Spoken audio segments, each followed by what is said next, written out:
Hard work, hard work, hard work, work. There you go. Forward! Hard work, hard work, hard work, hard work, hard work, work. There you go. Forward! Hard work, hard work, hard work, hard work, hard work, work. There you go. Forward! Hard work, hard work, hard work. Fall in. Hey, good morning, good morning, good morning. You know what it is. It's me, your boy Trey, and you're rocking with your favorite vets when it's First Formation Morning Sports Talk. So let's get to fall in. Y'all hear the call for the formation. Get to it.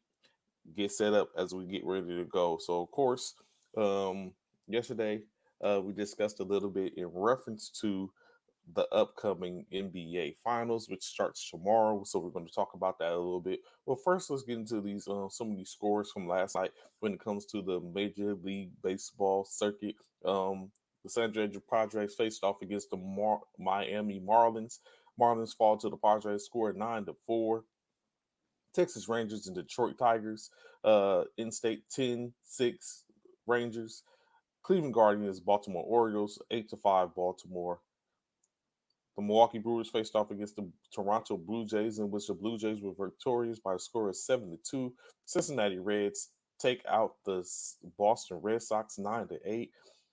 The New York Mets goose egg the Philadelphia Phillies 2-0. Close game in Kansas City versus Kansas City, but the St. Louis Cardinals walk away with that game 2-1. Chicago Cubs up in the Tampa Bay Rays by the score 2-1. Real close game. Chicago White Sox and the Los Angeles Angels 7-3. Chicago. The Houston Astros take care of business versus the Minnesota Twins by the score of 5-1.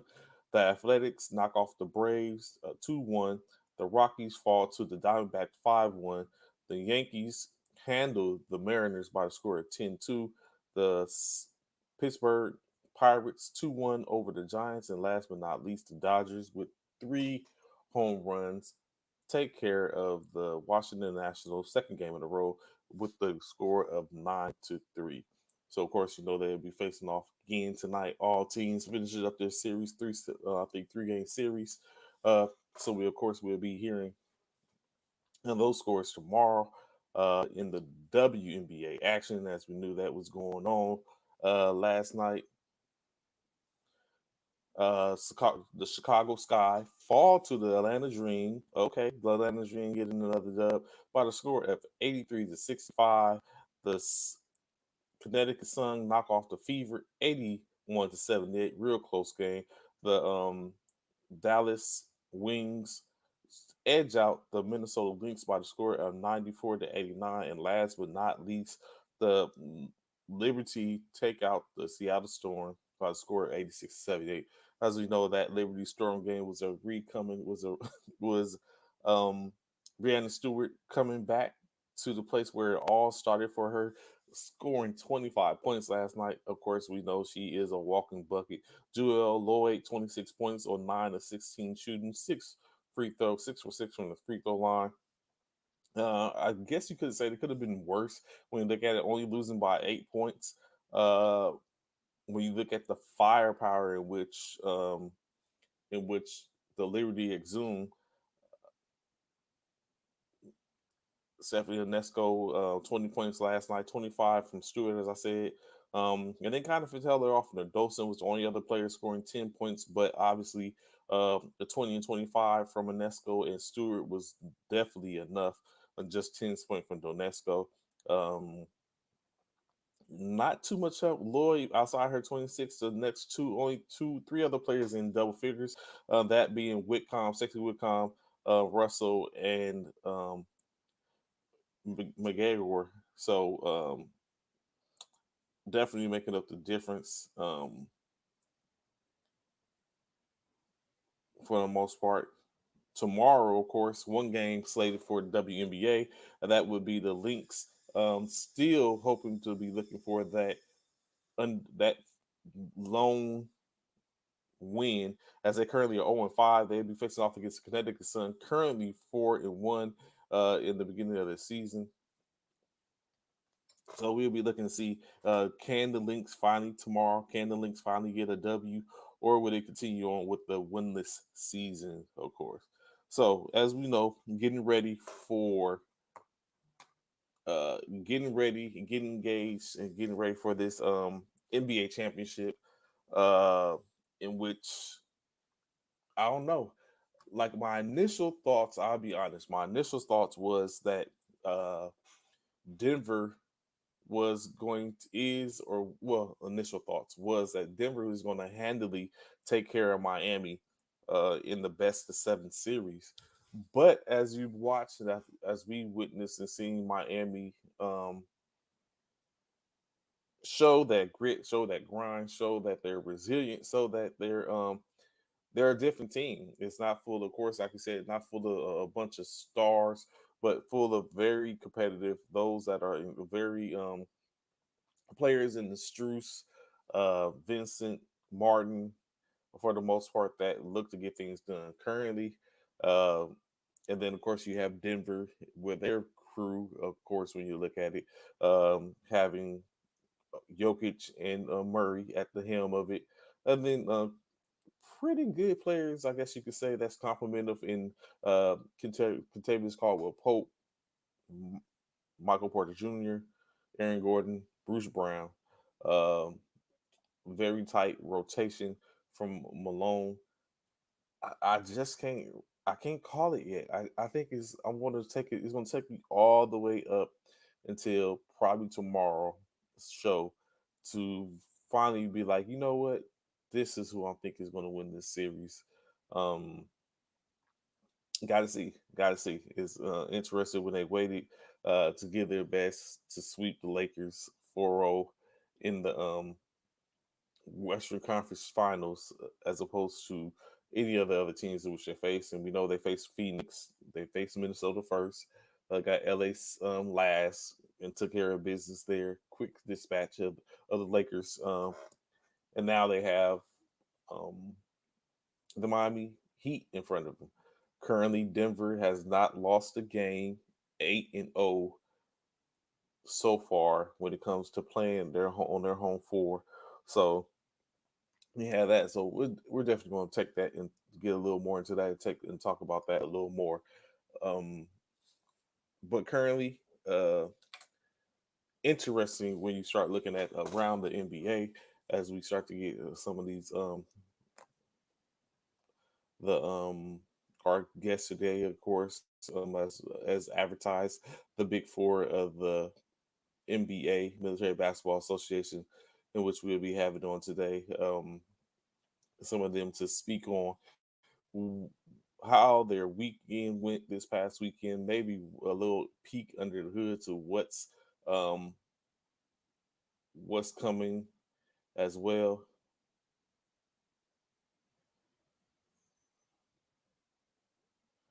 So definitely some things coming in play.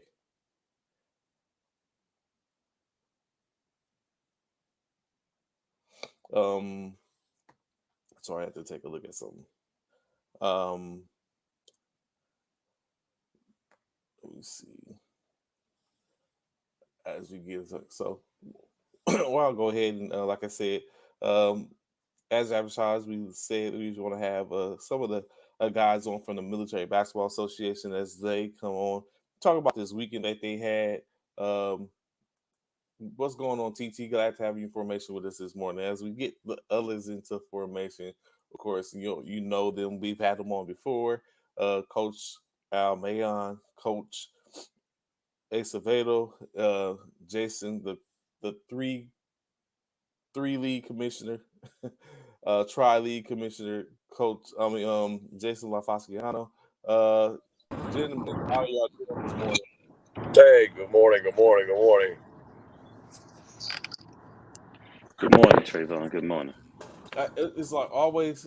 Every time you look up, y'all always come in. I commend that everyone comes in. It's like a formation. Like everyone comes up at the same time. uh, walk on, able to pull y'all all in at the same time, of course. So, oh, 1 second, 1 second, 1 second. So, uh, this weekend, a very I guess you could say gratifying weekend. I would say the sports, especially for Coach Mayon and Coach Ace, being that they have um, multiple roles in with this weekend, going up from a business aspect as far as a competitive aspect. What would y'all say about this weekend? Let's get that first. What was the first emotion and acted this weekend when y'all walked in and started going into the stadium and started having everyone pull up for y'all weekend, starting off with Friday. Well, let's back up to Friday. Can you hear me? Okay. Yes, perfect for line, loud Okay. and clear. Okay. So yeah, Friday was definitely amazing. We walked into the Marriott, and all the Hall of Famers and their families were down in the lobby area. The hotel was immaculate. It was a beautiful, beautiful Marriott. Just Marriott. to see the buzz and the excitement of all the Hall of Famers getting ready to get inducted, it was just it was great. It was just I mean I was excited for them because they were just so happy. And a lot of these inductees that were brought in inducted this year, I mean, very, very, very well deserving, tough bios. So I mean, they were it there was no questions. They were definitely well deserving of being Hall of Famers. Okay. Commissioner Myers, how you doing this morning, sir? Hey, good morning. How are you? Oh, I'm good. Doing pretty good this morning. Jason, you there? Yeah, I'm here. Okay, just to make sure I got everybody. So, Coach Ace was just speaking and giving the rundown of what he felt like. What was the first emotion that he enacted once he first started off with Friday? Of course, that's when everything kicked off. When he walked into the Marriott, of course, very good hotel chain. So, gentlemen, if y'all could, what was your emotions? Of course, starting off with this weekend that was looking at being a huge weekend for the Missouri Basketball Association. Go ahead, Mike. I already said my part, Mike. Go ahead. Oh, okay. Oh no. Just after about 7 or 8 months of putting this stuff together, we got a chance to meet those people finally. And you hear about Johnny Pickett, you hear about Cassandra Howard or Barry Wortham, you hear about those names, but then you finally get a chance to meet Timothy Spikes, and you're like, man, you get to see what all the hype is about and just how cool those folks are. And it was good. I mean, the emotions come when you get to hear their stories, like what they went through as servicemen and women, and then how they use basketball to try to stay connected to society and the game. So it was it was good. I mean, the setup this year was a little different, and so it was the first time we had a dinner and everybody got a chance to kind of like sit down and eat, enjoy a meal, and then hear stories and just kind of break bread with one another. It was good. It was a very intimate moment. Mm. Intimate moment. That's an emotion. That is definitely an emotion. An intimate emotion. So what made it exactly different from why the change? Was it just a reason to try something different? Or so what caused that change? And like you said, it was a little bit different this year. What was the reason for the difference as opposed to your other years for the Hall of Fame? I mean, I think it was just we had this is what Paramount and some of the folks that we Gotcha. get with, that's what they that we've always wanted to do something like that. It's just in this time we had the ability to do it, so Okay. it was cool. So basically, it's like your growth, the growth of the organization and going forth with the event plan, just basically coming on. You said Paramount, of course, a huge, a nice addition to it. Which we're gonna talk about too, Paramount. So I mean, it's nothing wrong with growth, of course. So let's talk about the actual event. So you had the dinner and had the all the inductees come on. What was it like hearing them speak? Or of course, as they get their jackets, was that as usual as all your other events of what you had, or was it a little bit different in that aspect as well?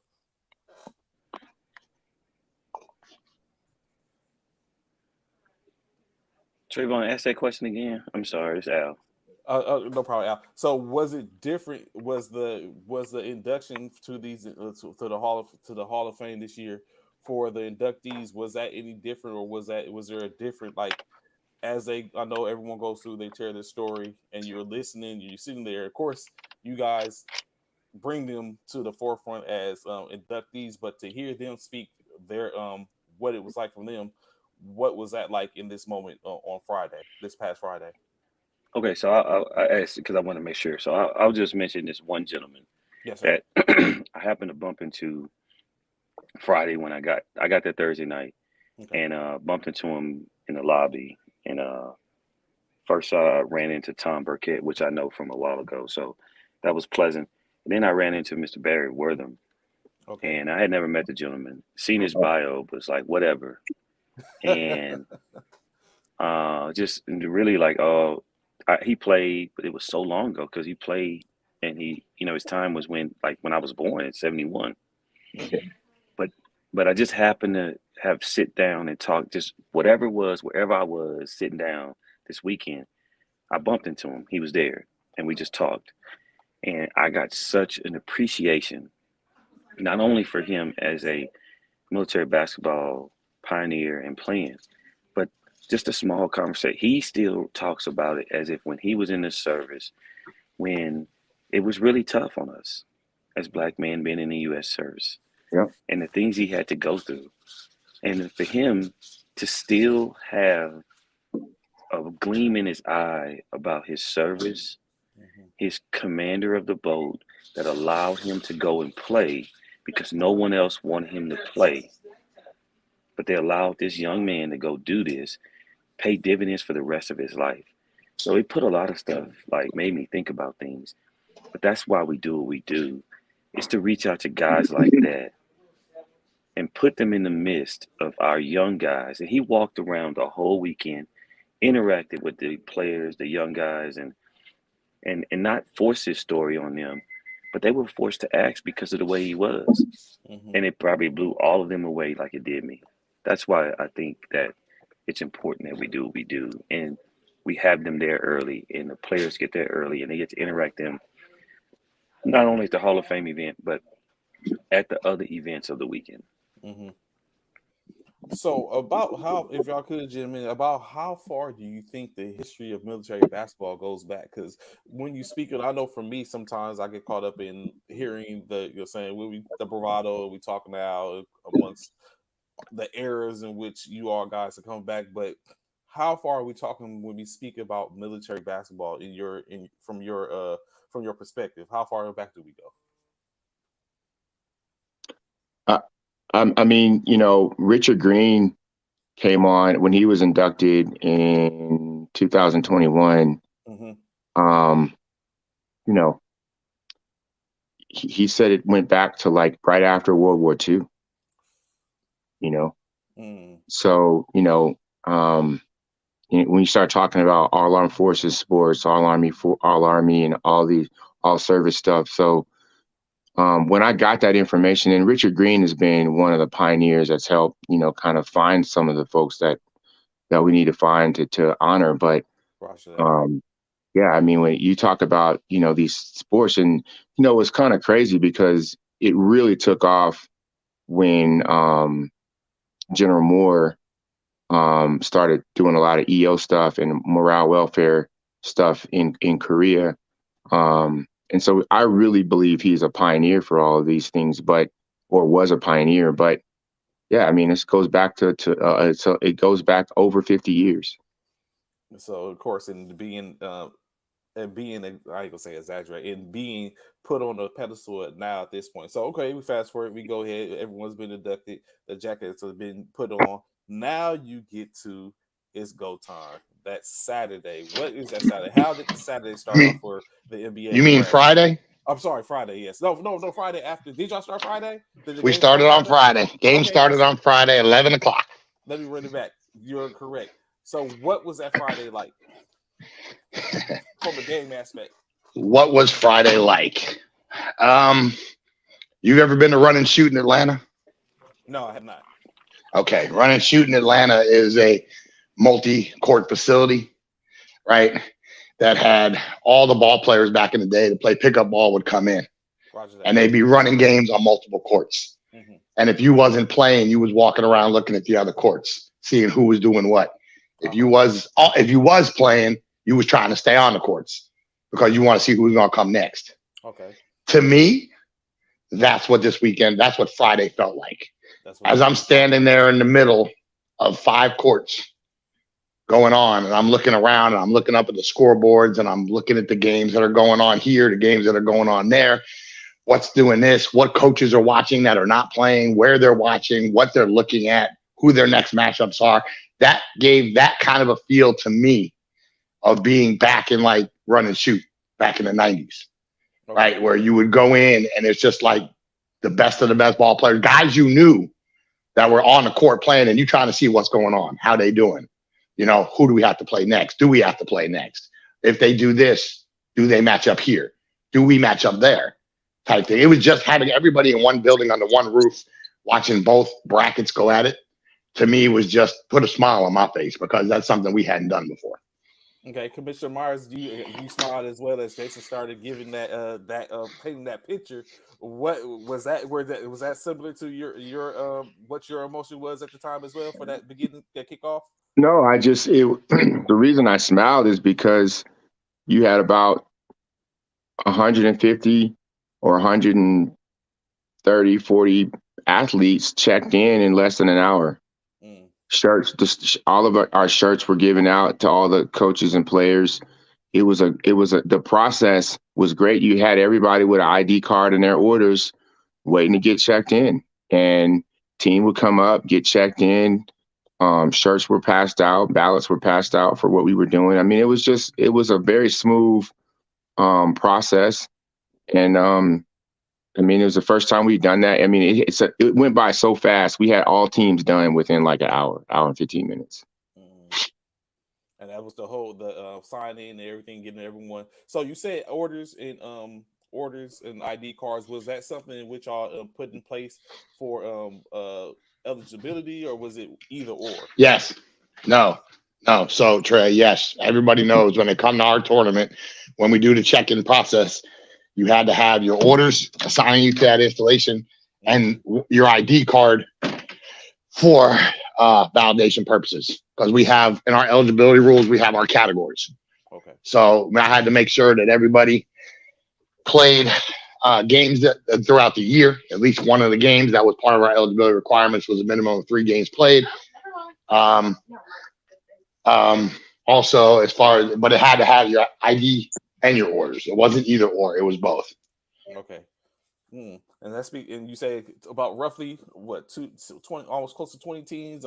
Commissioner Myers said 17 teams.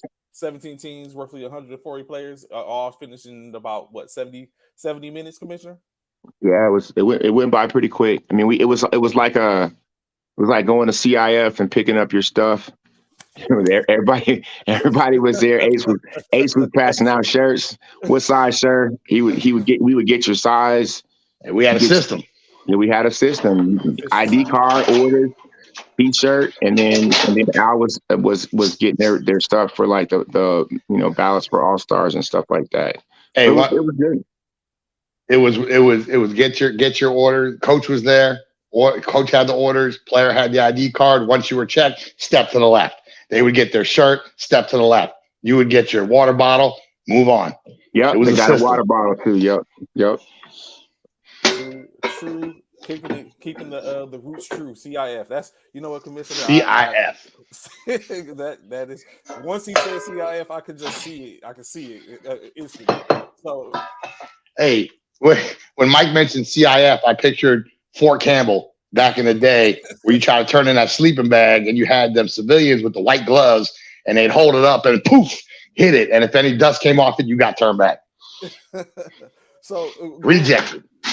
moving into let's get into the playing aspect of it. So the courts, how many courts was going at one time? 5. 5 courts. So 5 courts at a time.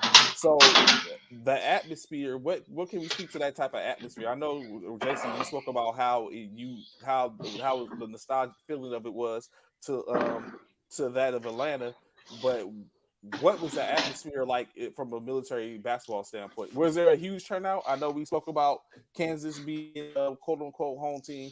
Did any of those teams have a huge turnout, or was it like what was that like? And y'all want to jump in there? I mean, the whole place, the facility was humming the whole time. Okay. Like you had a lot of stuff going on the whole time. Like when we had everybody there, it was everybody was impressed. Not only that, but of all, like, there's like AAU tournaments and different things that go on. And the facility director said, you guys are organized.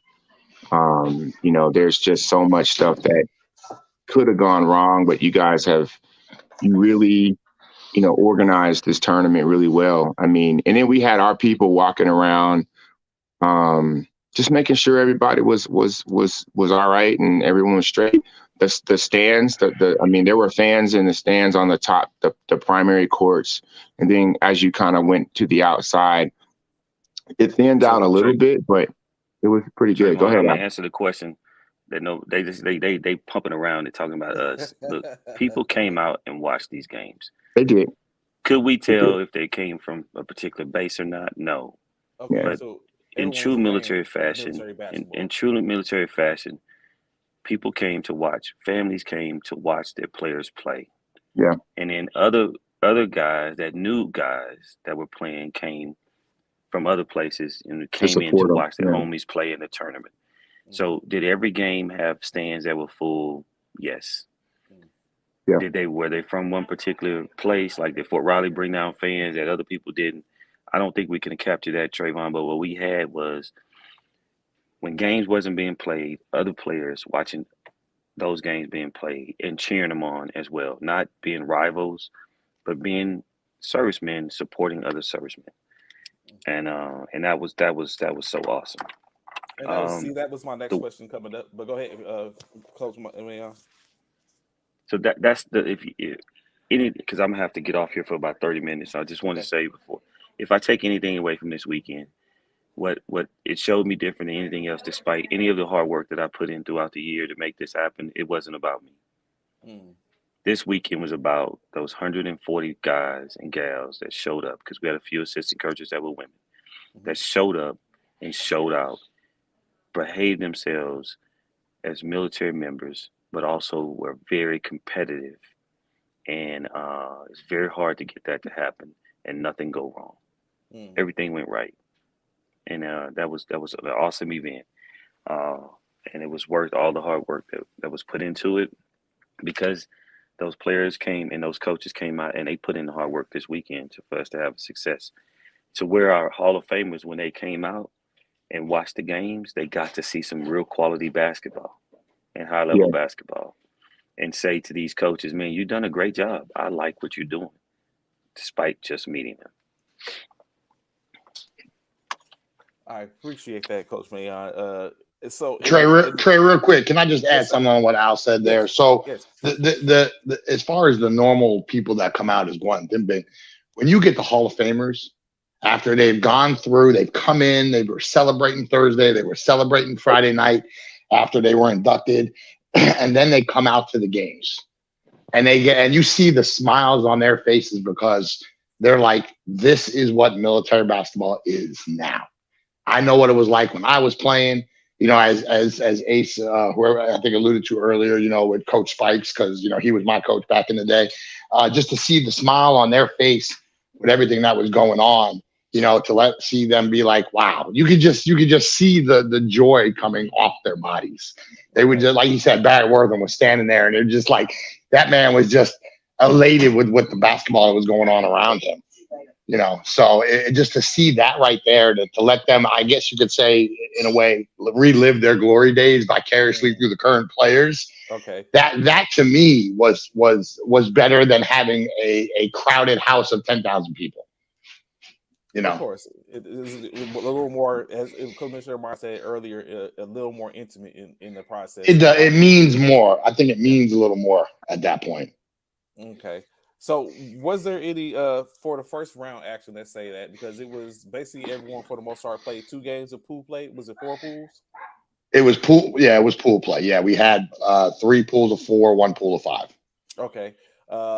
Was there any surprise in those in doing pool play in you guys' opinions, Coach Ace, or Mike, or Commissioner Myers? Of course, it's over now. Was there any surprises, or did everything go as planned as y'all seen it? Of course, we're gonna talk. I hope to talk a little bit about the Germany teams and how did they react, or how did they act in the pool play going forth in their games. I know Commissioner Myers. I think it was not Commissioner Myers. Someone said something about one of the teams getting a couple of wins. So how did that end up going in you guys' opinion? Well, so there's one pool that I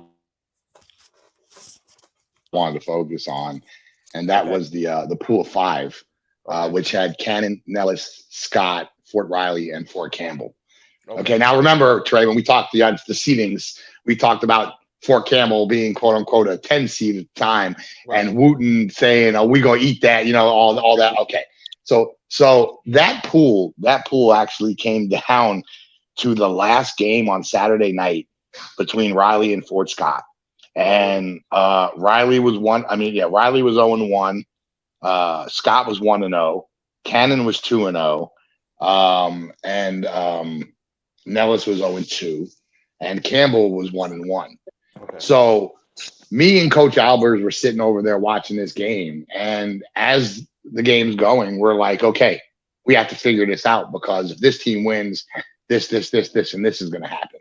Okay. If this team wins, this, and this is.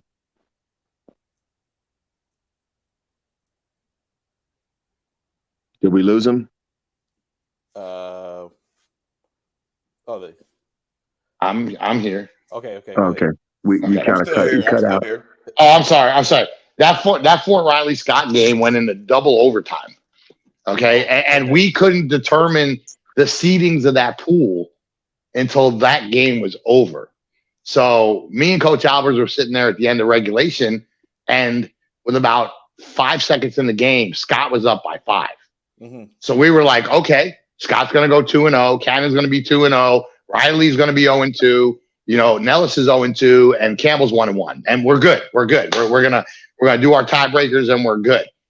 Then, with 1 second left on the clock, one of the Scott players fouls a 3-point shooter from Riley, who missed the shot, but he got fouled shooting 3.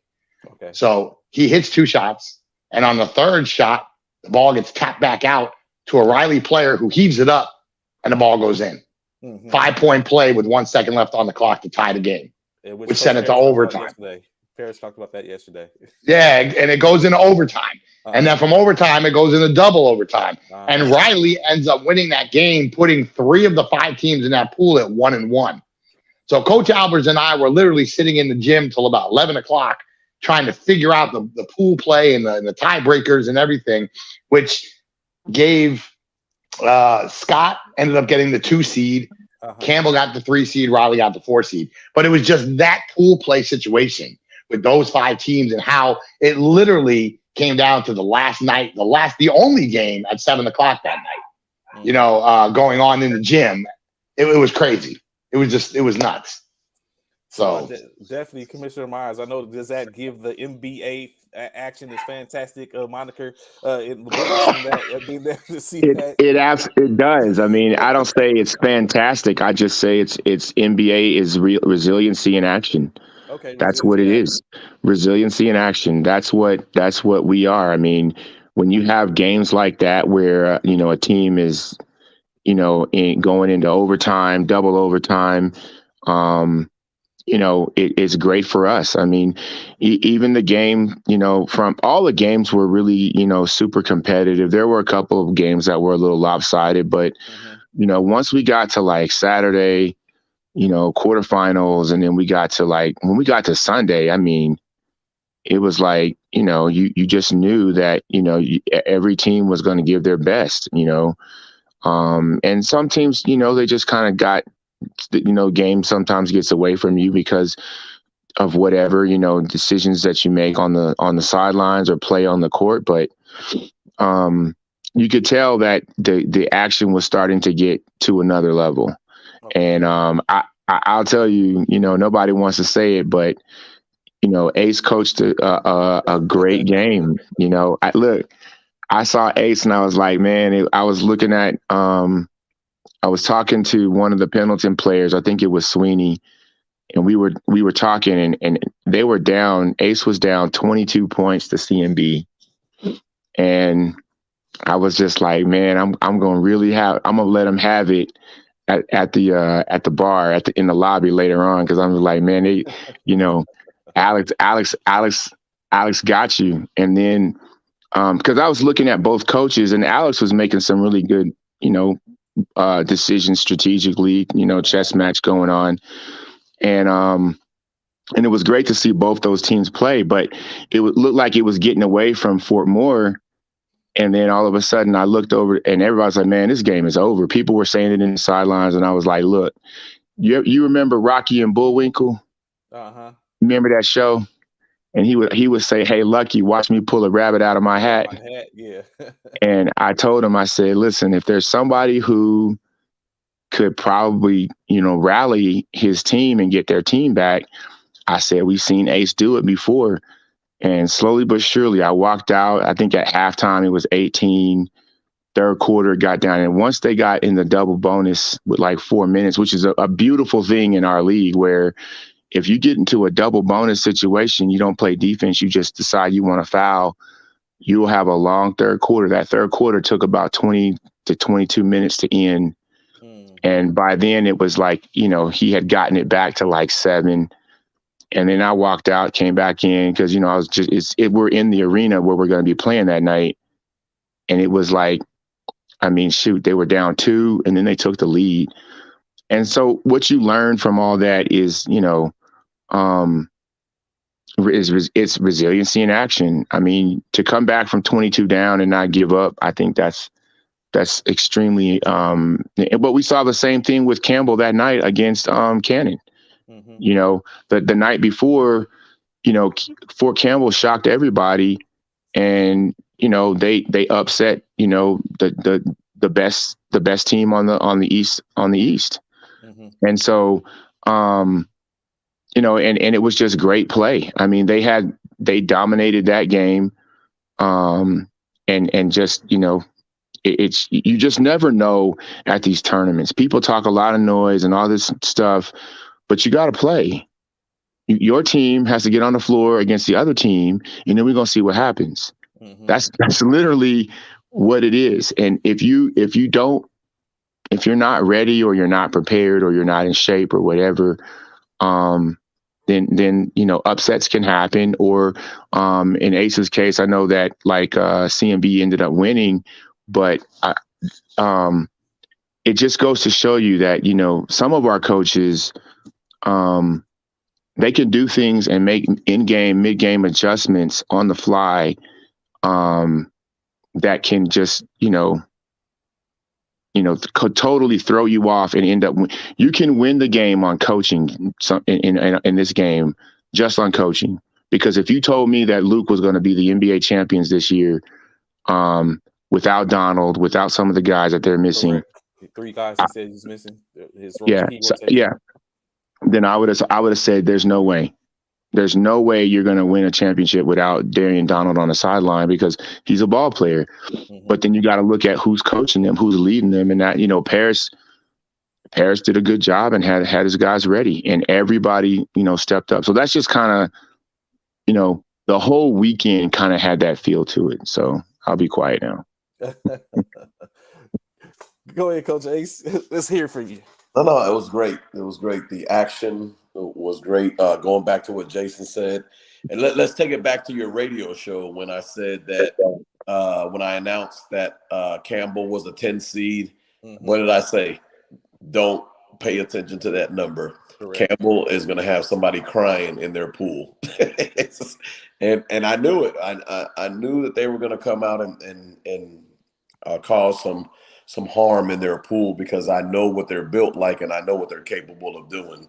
Not to take away from any of the other teams that they played. I know Campbell inside out because we play them so much, and they know us. So when I seen them, they were playing right next to us, and I seen them win the game against Cannon. I was like, just like in the NBA Finals, those numbers don't mean nothing.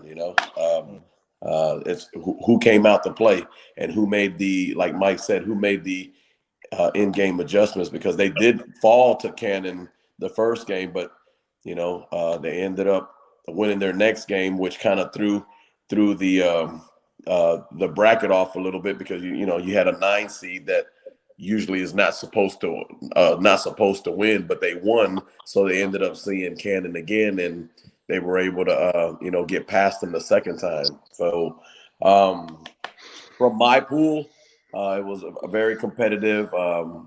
Davis Mawson, I had Al's team in my pool.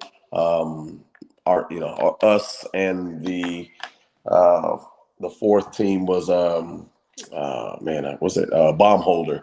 So the team from Baumholder, they showed up with 7 guys, and I had spoken with the former sports director, and they were supposed to be here with 10, 11 guys. And not to get off subject here, but this is what I'm talking about when it comes to military basketball and these,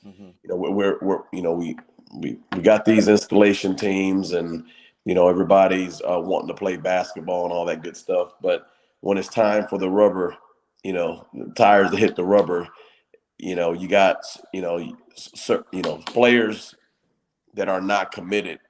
It shows, and I feel that if Baumholder would have brought their other 3 or 4 guys, they would have made a big difference, because they were playing ball. They got some nice players on that team, and they also sent the message that I seen clearly that maybe nobody else paid attention to. But if you come from another country on a rotator, get to BWI, jump on a commercial flight to either Kansas City or Oklahoma City, rent a car and get to Wichita with 7 guys, then none of these stateside teams have an excuse. And that's a fact. And I'll stand on that, because, how does that look for a team that's coming from Germany all the way here to compete, say against all these other guys that were here just down the street, or maybe, just in the States. I mean, me and my guys drove 15 hours. We left at 12:30 at night, basically early in the morning Thursday. We drove all night. By 7:30 in the morning, we were in Memphis, Tennessee. By 2:30, 3 o'clock, we were in Wichita, Kansas. And I mean, it's just, to me, you got to plan. You got to. I don't expect everybody to be like me. That's not what I'm saying. Is, if you want to represent your installation, I think we as coaches need to do a better job of really weeding out those guys that aren't really committed. Unless it was mission or something else, I can understand that. If something in the family happened, but just not to go at the last minute. That's, not to get, I'm not going to curse on your radio show, but it's BS, because you just not only did you let your installation down, you let your teammates left and right down, you let your coach down. And it's not like you didn't know when the NBA Finals was going to be, because we always announce a year out when the NBA Finals is going to be. So the dates already. So to me, there's just really no excuse on dropping out. And there's guys on this call right now, and guys like Cal, John Morgan from Tinker. We've been on that side of the road where we've traveled with 5-6 guys on a 6-7 hour trip and played 4 games, and still came out. I mean, Jason sent me to damn Whiteman Air Force Base. We left at 3 a.m. to play 12 hours later, 3 in the afternoon. Hey, Ace, you wanted to go out there to the middle of nowhere in Missouri. Yeah. You'd never been out there. You had to take Take a trip. Yeah, exactly. So I'm like, we get there, and I got 7 guys, and we still leave out of there at, and with a 3-1 record. So there's just some of the things that I wanted to kind of, not to get away from the tournament, but guys got to be committed so that when this big event comes around, it's successful, because the only reason why it's successful is because the teams make it successful. Not just, we do our part to, the logistics, all that other good stuff. But at the end of the day, a tournament is not a tournament without teams. So that's one of the things we're definitely going to talk about this September at the OKC Coaches Summit is, well, we got to tighten up our shot group when it comes to to our teams and policing up guys that aren't really committed and dropping out. Guess what? You went 1-12 this year, and you still qualified for Jason's conference tournament. We expect you to be there, because the season is still going on. And guess what? You still may qualify for the NBA Finals. You might be a low seed, but the way we play, you can go 0-2 and still win the whole thing. That's what I was going to say, Ace, is Trayvon, even like Ace said, even with a team having a 4-11 record, and Miramar was a perfect example of this year, regular season play to postseason play. Fort Riley was another team. Miramar came in as the low seed, the 8th seed in the Pac West, and ended up going 0-2 in pool play, and still ended up winning the Pac West, the whole Pac West tournament. Fort Riley was a 10 seed coming in. They went all the way to the championship game. So just because you lose early or you don't do well during the regular season doesn't mean that your team still can't perform. And it's all about that is putting players on the floor and going out and performing. Don't show up because your team didn't do well during the regular season. Reach down and fight, because as we've shown this year with Campbell most recently, coming in as a low seed, with Miramar coming into the Pac West tournament as a low seed and winning it, with Fort Riley coming in as a 10 seed out of 12 teams and getting to the championship game. You just don't know, but you have to show up for it to happen. So Trey, to end my spiel, also you may, I can speak for my team. I brought 3 guys that are the new foundation of the next season for the next team. And those guys, even though during pool play, they played minutes, pretty heavy minutes. But as a coach, I'm sure that when games are tight, your rotation really narrows down to 6-7 guys, and those guys really didn't get a chance to see the court. But it's still an experience for those guys to know this is why we train this hard all year long, because of these moments right here. So that's our responsibility as a coach, is to train these younger guys from the ground up, and I love to see when people win their games, because you can just see how special it is to them, because they won it with the guys that they've been battling with since last August, September, whenever they had their tryouts. Most of our teams have their tryouts in August, September this fall. So to see the emotions on their faces when they win their conference tournament, or when they win just regular conference games, or they get to the NBA Finals and they do well, that's just a testament to all these coaches that are actually putting in the time training their players that are on the base. And, sometimes, like Luke, Darian Donald couldn't come. But like Mike said, next man up. You don't just and I'm talking in general here. You don't just say, well, I'm not going to the NBA Finals because my key players ain't here. You still got 7, 8, 9 more players that deserve to play, that been battling with you all year long, that need to step up. How are they supposed to get an experience if you don't take them to these big events so that they can see why they need to put in the hard work? So anyways, Trey, that's me. Trey, can I slow down, brother Acevedo there from the newfound church of Fort Moore down there? Because boy, he is preaching. What he say? He's like the preacher that you invite in. He's not from your home church, but when he steps up on the pulpit, he just goes and everybody's going. Can I raise my hand up in the air?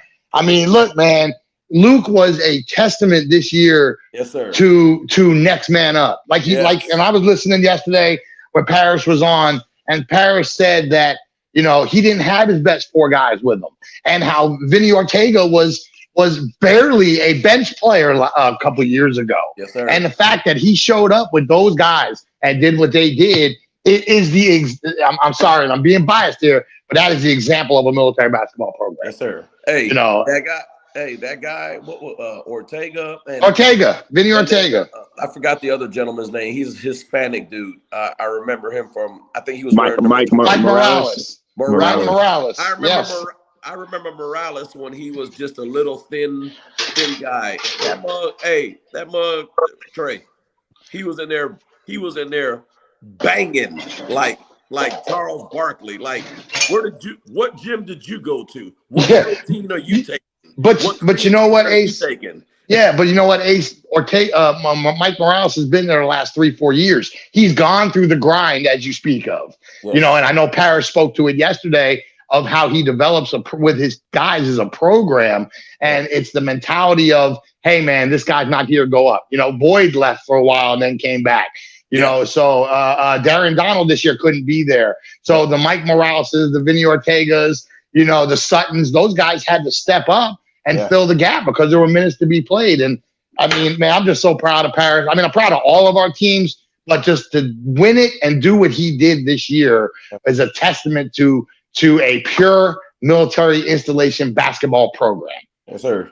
Yes, sir. Well, you know, I would just say, you know, and Al knows a little bit about like, at least from a coaching perspective, your approach to how you get your guys prepared.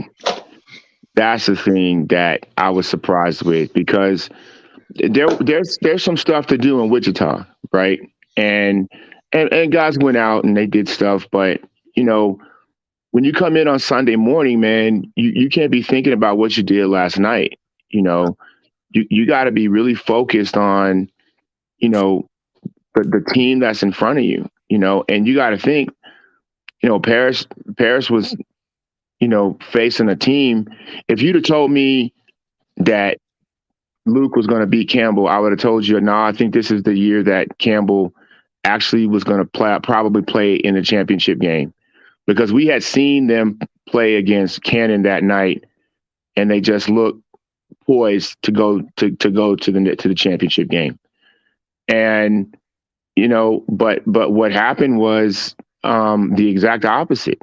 You know, his team was just, they came out, they had a lot of energy, they were ready to play. And so to me, you know, when Paris lost the number one spot in the rankings and stuff like that, because they lost to San Diego, you know, Luke, everybody kind of counted Luke out and was like, you know, maybe this isn't their year and maybe they're not as good as we think they are. And, you know, but, you know, as a coach, you know what you're capable of. And I think that, you know, he just had his guys, he's got a way of getting his guys, you know, ready to perform in big games. And that's just, that's a skill. That is a skill that you have, that you hone. You getting your team, you as coaches, we have to hone our own craft. And so, you know, to go back to what Ace said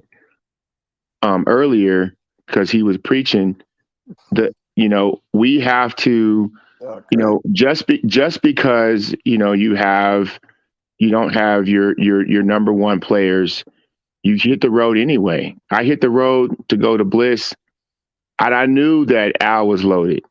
I knew he had everybody, and the whole damn gym showed up. And it was Fort Hood at the time, on the road at Fort Bliss with 5 guys. 3 of them were in my truck. And I think about, well, what did I learn from that trip, right? And it was like, hey, one, I learned I probably need to bring more people, right?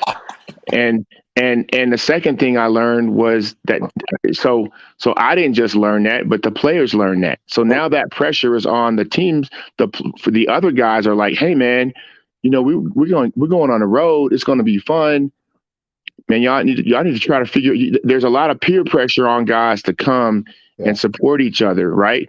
But if I just say, screw it, man, I'm not going to go because I don't have everybody. Well, then I'm not honing my craft, and neither is the team. And so that's the point that I think should be made here. And some guys, man, some people, you're not able to make it. You for whatever reason, operationally, logistically, you can't go. And I think that's important to point that out. But if when we went to Riley, and you can ask Jason, we came to Riley. Well, no, not Riley. We went to Offutt with 6. And then we had a dude like drive in that night that made 7. But and again, 3 of them were in my truck. So you have to. That's where we are right now to support military basketball. But Trey, on top of that, the most important thing is going back to September, or for last year would be August, when we all sat down as coaches and said, you had the opportunity there to say, yes, I'm committed to the season, or no, I'm not. And because Jason puts in a lot of work to start putting all these schedules together and, finding the venues or getting assistance finding the venues for these teams to play at. It's a lot of work that he's doing on top of what he's got to do in his personal day-to-day life. So when teams start flaking out, or I can't go because Joe Snuffy ain't going, or whatever the case may be, because these players talk, man.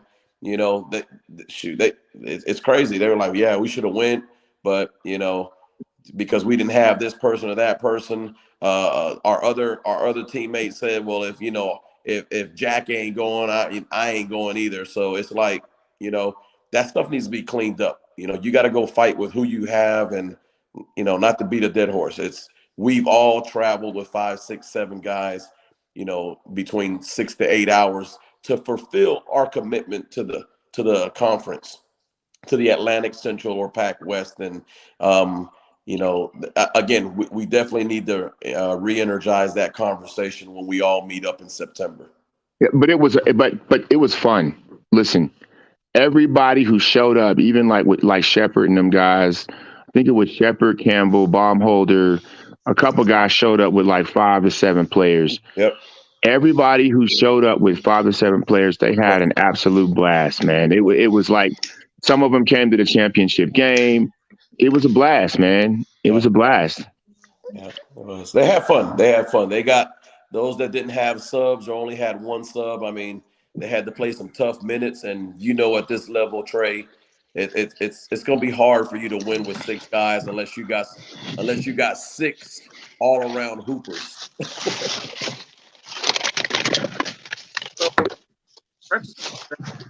Is it harm? Hey, somebody mute. In retrospect to that, does that harm or hurt the NBA brand when you look at you have the games? Because we all know, and what y'all said plenty of times before, y'all tend to that's the ongoing thing is how do you travel? So when these teams come in and they have 5 or 6, is it seen as harmful to the brand in the NBA, or is it just because that's the way it goes in military basketball? Does it make a difference? No, I do not think it hurts the brand. Okay. But go ahead, Al. I mean, yeah, Trey, that's to me, that's the epitome of military basketball. Okay. So it doesn't hurt the brand. It actually the resiliency. It just says what we are and who we are. A month ago, that team might have came with 15 people, but the Army said, you got some shit to do, or the Army, Air Force, or whatever. And so they scrapped up what they could. They came anyway.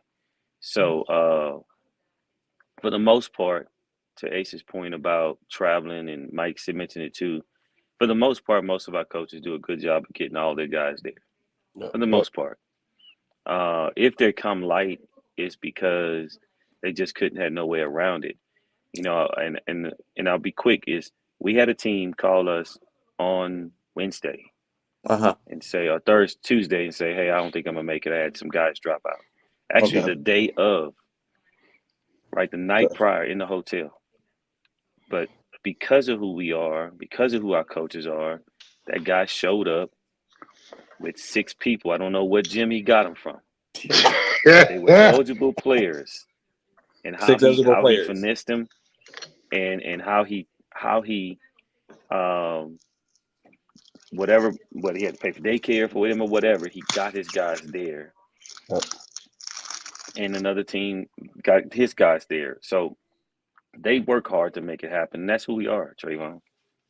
So, and Commissioner Myers, when you for what you were just speaking of, and I asked y'all, gentlemen, in those aspects, do you think that's better for the team when it comes down? If you're 6 or 7 for the most part, and you have 6 or 7 committed guys, as opposed to potentially having the 9-10 guys in which you're going to have a bench in which some of those players not play. Do you prefer, like Commissioner Myers, you saying you traveled light a couple of times going to play in some hugely competitive games?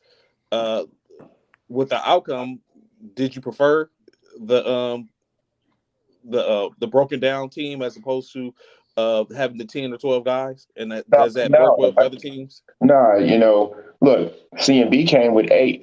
Mm-hmm. Okay, they came with 8, and until they got to Sunday, they had no problems.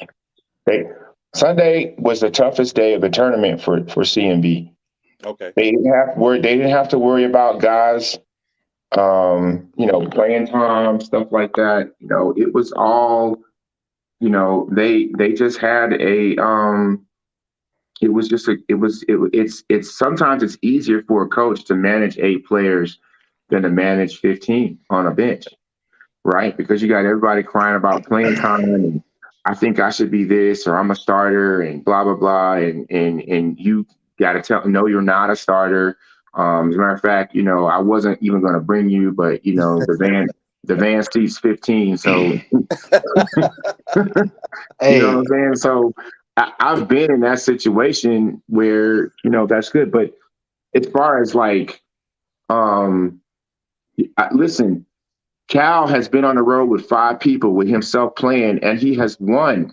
Yes. Like, he has beaten like very good teams. Okay, like very good teams, not just ace. I mean, he's so you can't. This is not about. For us, we look at it as it's more of a, you don't want guys, playing. You don't want to go to a weekend and play 4 games with 5 dudes. right. But if you're about that life and you love, and ball is life, then you will, right? And so what we're trying to say, I guess what the point is that a lot of times people put the focus on winning versus what the actual mission is, and that is resiliency through basketball. And so that's the thing. If we'd have had all the teams that we wanted to have here, it would have been an even better event, and that experience would have been given to everybody. The whole point about the NBA Finals from 18 on till now is the experience. Okay. The fact that all these military installations come together pure to play basketball and to meet the coaches and to in the Hall of Fame, now that we added that in 19, it's an experience. It's a different experience. It's different from the Classic. It's different from NMBT. It's just different. And we're going to be doing something every year, like with Snitback now, right? Mike, hold on before Go ahead. you're starting to drift somewhere, and I just want to answer Trey's original question there first. So, Trey, you had a chance to watch the championship game, right? Yes. Okay. When you saw the benches, what did you see on each side? 3 players on one side and the bench, 3 players on the other side, for a total of 8 players for each team, right? Roger. It was. So I think to answer your question, currently, you can bring the max 15 or you can bring 8. But we saw in in the championship game, you had 2 teams that made it to that game with 8 players. It doesn't matter. I've seen it go both ways. Like, I've seen it with 15 guys where they run the whole tournament and win the whole thing. I've seen it with 6 to 7 guys where they run a tournament and win the whole thing. It all depends on your makeup, your commitment, and to your program. That's just my opinion. But in our championship game, you had 2 teams with minimal benches of 3 extra players. That was it. And That's it. so before, because I was picking up a work Commissioner Myers was about to go with, so we're gonna definitely get in that in a few minutes. But going into this championship game, because it was a couple of hard fought semifinals games, in which it looked like it could have went either way. Getting into the championship game, what was the preparation like for that going into later that evening? Because the semifinals games were played earlier at 11 o'clock on Sunday, correct? Yes. Okay, so going into the championship game, what was that preparation like? I know I spoke with Mr. Commissioner Myers, and he preparation for the teams or preparation for us? all you the guys, way around. Yes. I'll let Jason and Al answer the operational side of the basketball side, and then I can talk about like the marketing, business, and media entertainment side. Yes, sir. So on the basketball side of it, it was pretty simple for the teams. Hey, you won your games. Go put your feet up. Be back here at 5 o'clock or 4:30. Okay, because there was a semifinal game. There was a semi-pro game that played before us in the same gym. So, it wasn't like they could just come in and shoot down on that floor, but we did have the practice facility upstairs where we played the semifinals. They were able to go in there and shoot around. So the teams, it was simple. Go rest and come back ready to play. As far as for everything else on the basketball side, to me, and Al might look at it a little different, but I felt we had everything in place. I felt we were prepared. Everything from the table to the referees to the teams. The locker room's already laid out. That was a great job by the entire team getting that together. So the teams knew where to go and all that stuff. The officials had their place to go. Everybody showed up early, watched a little bit of the semi-pro game. We were ready to go. And then once they got on the floor, start warming up, it was business as usual. Again, it's 94 by 50. So we're playing ball. So from the basketball side, I felt it was pretty smooth. Al, anything else on that? No, it all went as planned, man. As Jason said, coaches were very cooperative. I didn't have to fuss with them or nothing. They did what we asked. They were ready to go. They went to their locker rooms. They just really prepared to play the basketball game. With despite the hoopla around it, to them they just processed it as a basketball game, a championship basketball game. Okay. That's the hoopla that is televised, but resiliency, as we all say, they responded well, obviously, with a pretty good game. Commissioner Myers, Coach Ace, from y'all's aspect of it, how did that all go? What was your preparations in getting it ready and getting ready for that game? Mike, you want me to just say a little bit and then you got the rest? Yeah, go ahead, Ace. Go ahead. So from the business side, it was, from all the phone calls and meetings that we were in for the past 4 to 6 months, everything finally just, the dust finally settled, and we arrived at Wichita, Kansas, and everything from the like Jason just said, the basketball operations side. Once the ball went up, the tournament really ran itself as far as all the sponsors, all the partnerships that we built along the way to support us in having this great event. Everybody was there present. They were all excited. I had never seen so many. This was probably it was our best NBA finals, because I never seen so many people happy and smiling and commenting on just every aspect of everything that we were doing. It was very, really, really nice to hear all the great comments that people were leaving about the event. As Mike says, the stagecraft was great. All of our banners were up. We had rooms set up for post game interviews. Off the Lens, one of our other partners, was there doing post game interviews as well. Everybody was getting love. Whether you lost the game or you won a game, that was one of the things that Mike wanted to make sure that all the teams got, was a lot of love, so that just because you didn't win a game doesn't mean you can't provide feedback on, what happened and what you guys plan on doing, for the next game. Because, like we always say, doesn't matter in the pool. You can go 0-2 and still come out in the bracket and clean up and win the whole thing. So that's just my little bit. I know Mike can finish off with the rest. Yeah, Trey, the biggest thing with that was like, there's just a lot of moving parts when you deal with media. Roger. We had, I had to make sure I linked up, Jason and Mo and Al with the producer from CBS and then the producer on the ground, because you're coordinating media and synchronizing media. And then, Jason and Mo are not considered. Jason goes from conference commissioner to on-air media talent because he's an analyst with Mo. And so, today I'm going to release like the behind the scenes pictures that I took, of the control room and, the different things that go on. But, when you're like, you're sitting there and you're talking to a producer and he's got New York on the phone with CBS, and then they're synchronizing the commercials, the commercial breaks. I learned what, a run of show. There's just so many different things that happen in a basketball game. And then you have to synchronize that with a PA announcer.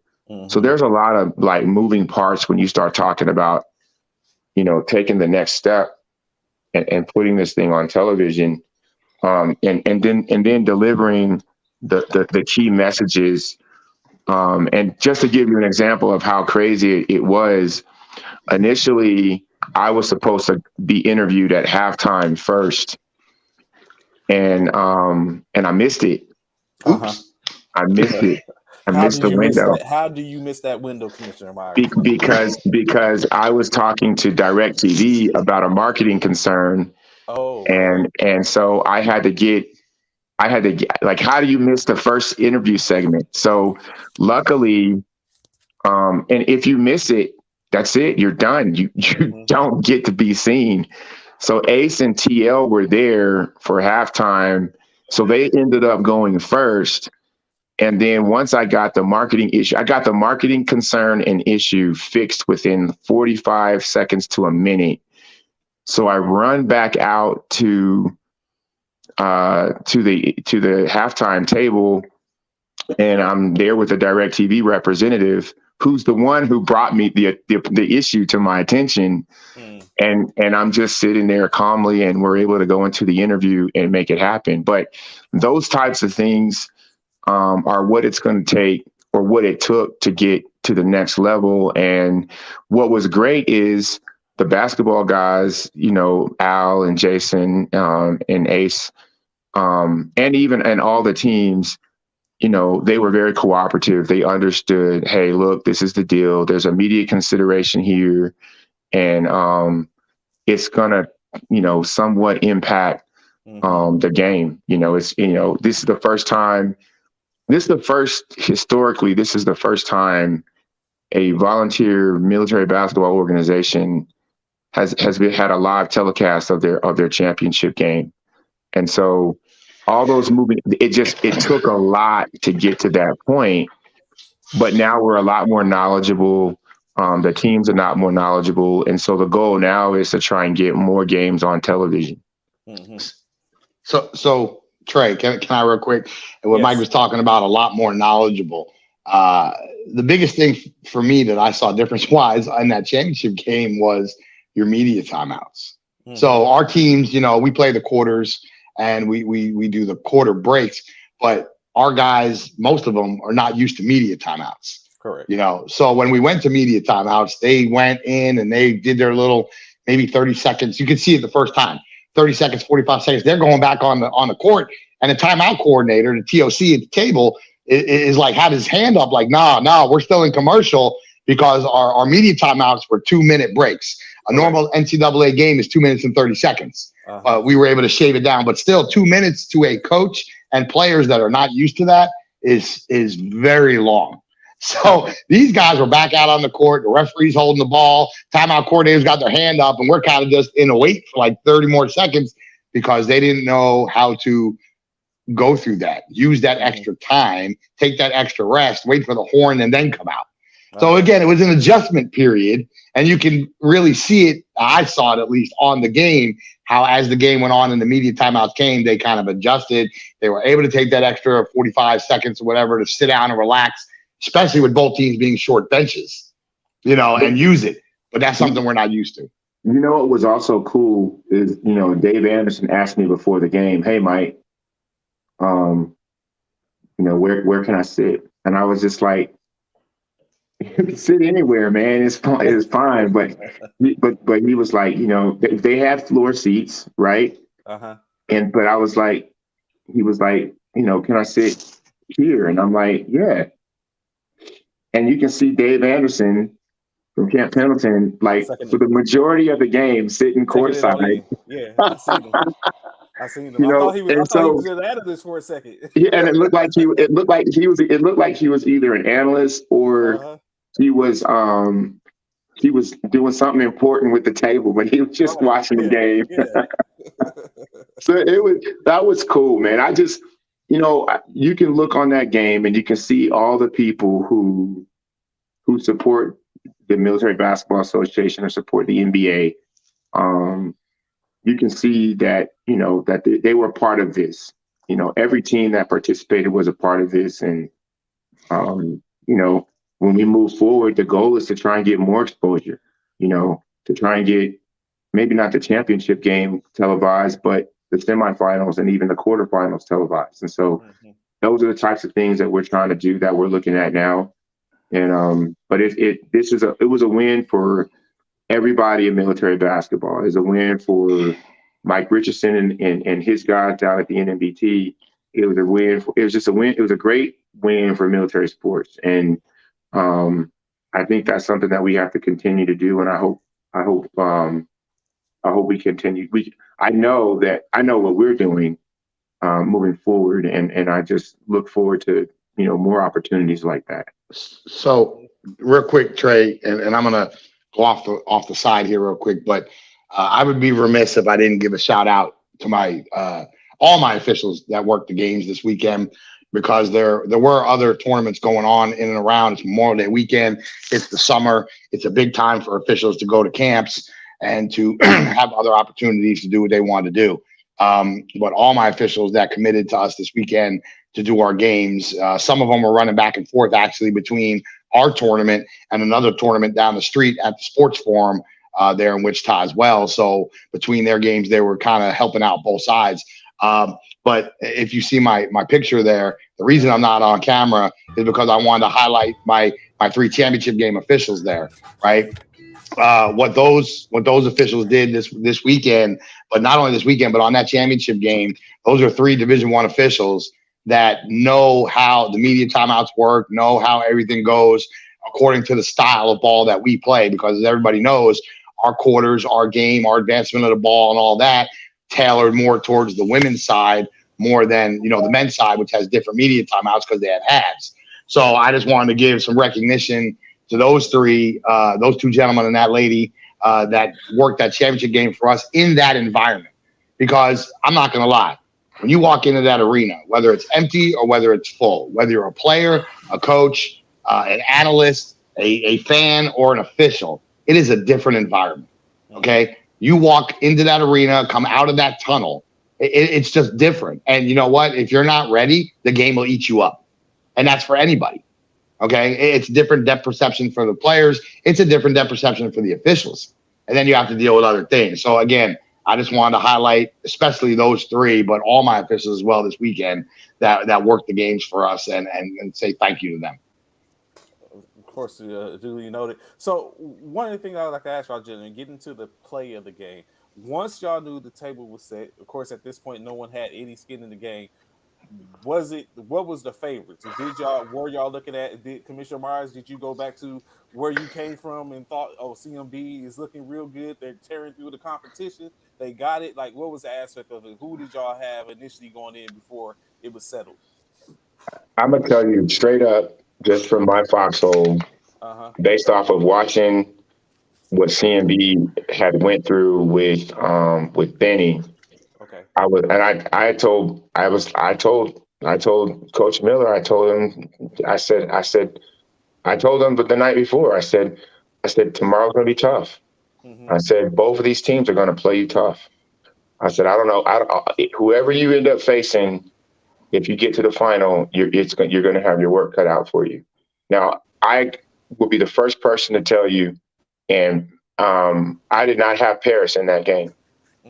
I did not, and you know, but when I knew when he got there, I knew, and I had gotten a chance to see them play more. It was like, yeah, look at Paris. Paris, like, oh my God, Kamish. Paris is like, oh Paris my lurking God. in the shadows. No, listen, check this out.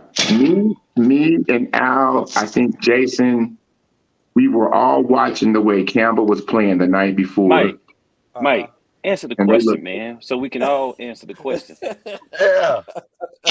Who did you have in there? I had Campbell and CMB. All right, Campbell and CMB. Okay. Go ahead, Al. No elaboration. No elaboration. I had Cannon and Fort Benning. I didn't think anybody would beat those two teams. Okay. I told my friend Paris I didn't expect him to be there. So he knew from the beginning, but that was my two. Go ahead, Ace. Ace, you Well, want? of course, Oh, there I you go. expected to be there. I just knew. He said my ex-friend. Yeah, can you hear me? Yeah, we get you, Ace. Oh my goodness. Oh, okay. No, I didn't, no lie either. I didn't expect with Darian Donald not being there, I didn't expect Luke to be there. I knew by the way that we were playing that there was a great there was 90% possibility that we were going to be there, and I knew that Fort Campbell was going to be a problem on their side. So I actually had us and Campbell facing each other at the end. Okay. Yeah. Try Commissioner. So I'll say this: go backing up to the conference semifinal games when Luke played Fort Riley, and they squeaked out that win where Fort Riley had an open 3-point shot as the buzzer was going off, and that ball went in and out.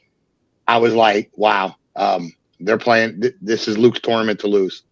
I mean, honestly, that I felt at that point they were rolling, they were gelled, and they were playing well. So I felt that Luke was going to be there.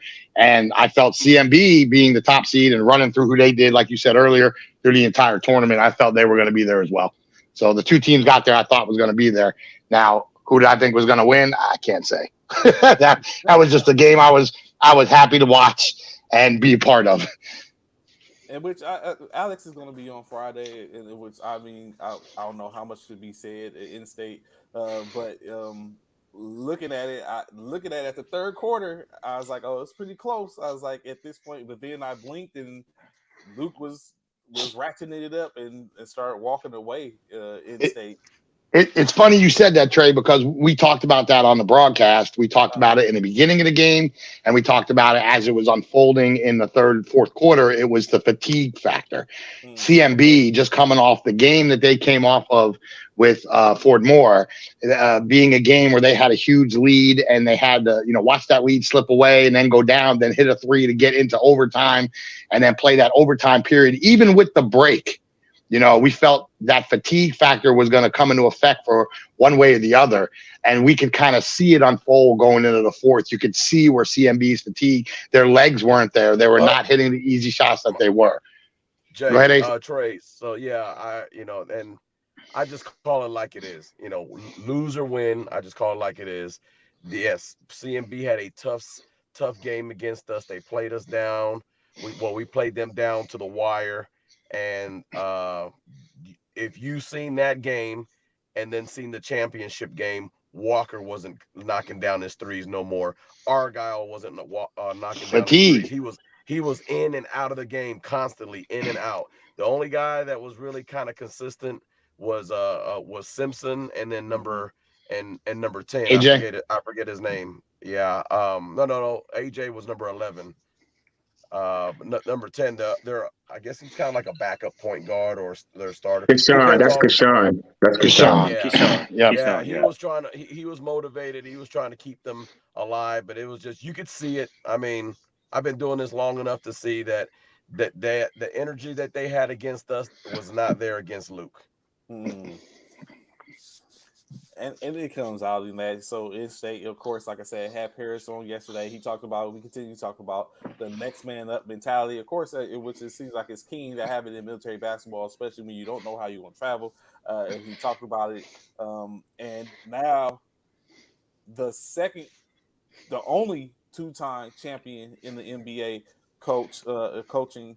And I didn't get a chance to ask. I know Commissioner Myers had posed a question yesterday. Is it a back-to-back? Is it going? Does he have a trifecta in him? In the NBA? Like, at this point, you know, what I'm saying but Coach Paris, of course, spoke and talked about how he views it and everything, and said he has other aspirations as far as the coach. So depending on that time, he says a couple of things escape him at this point, and he's looking forward to completing that list. Of course, being the MBT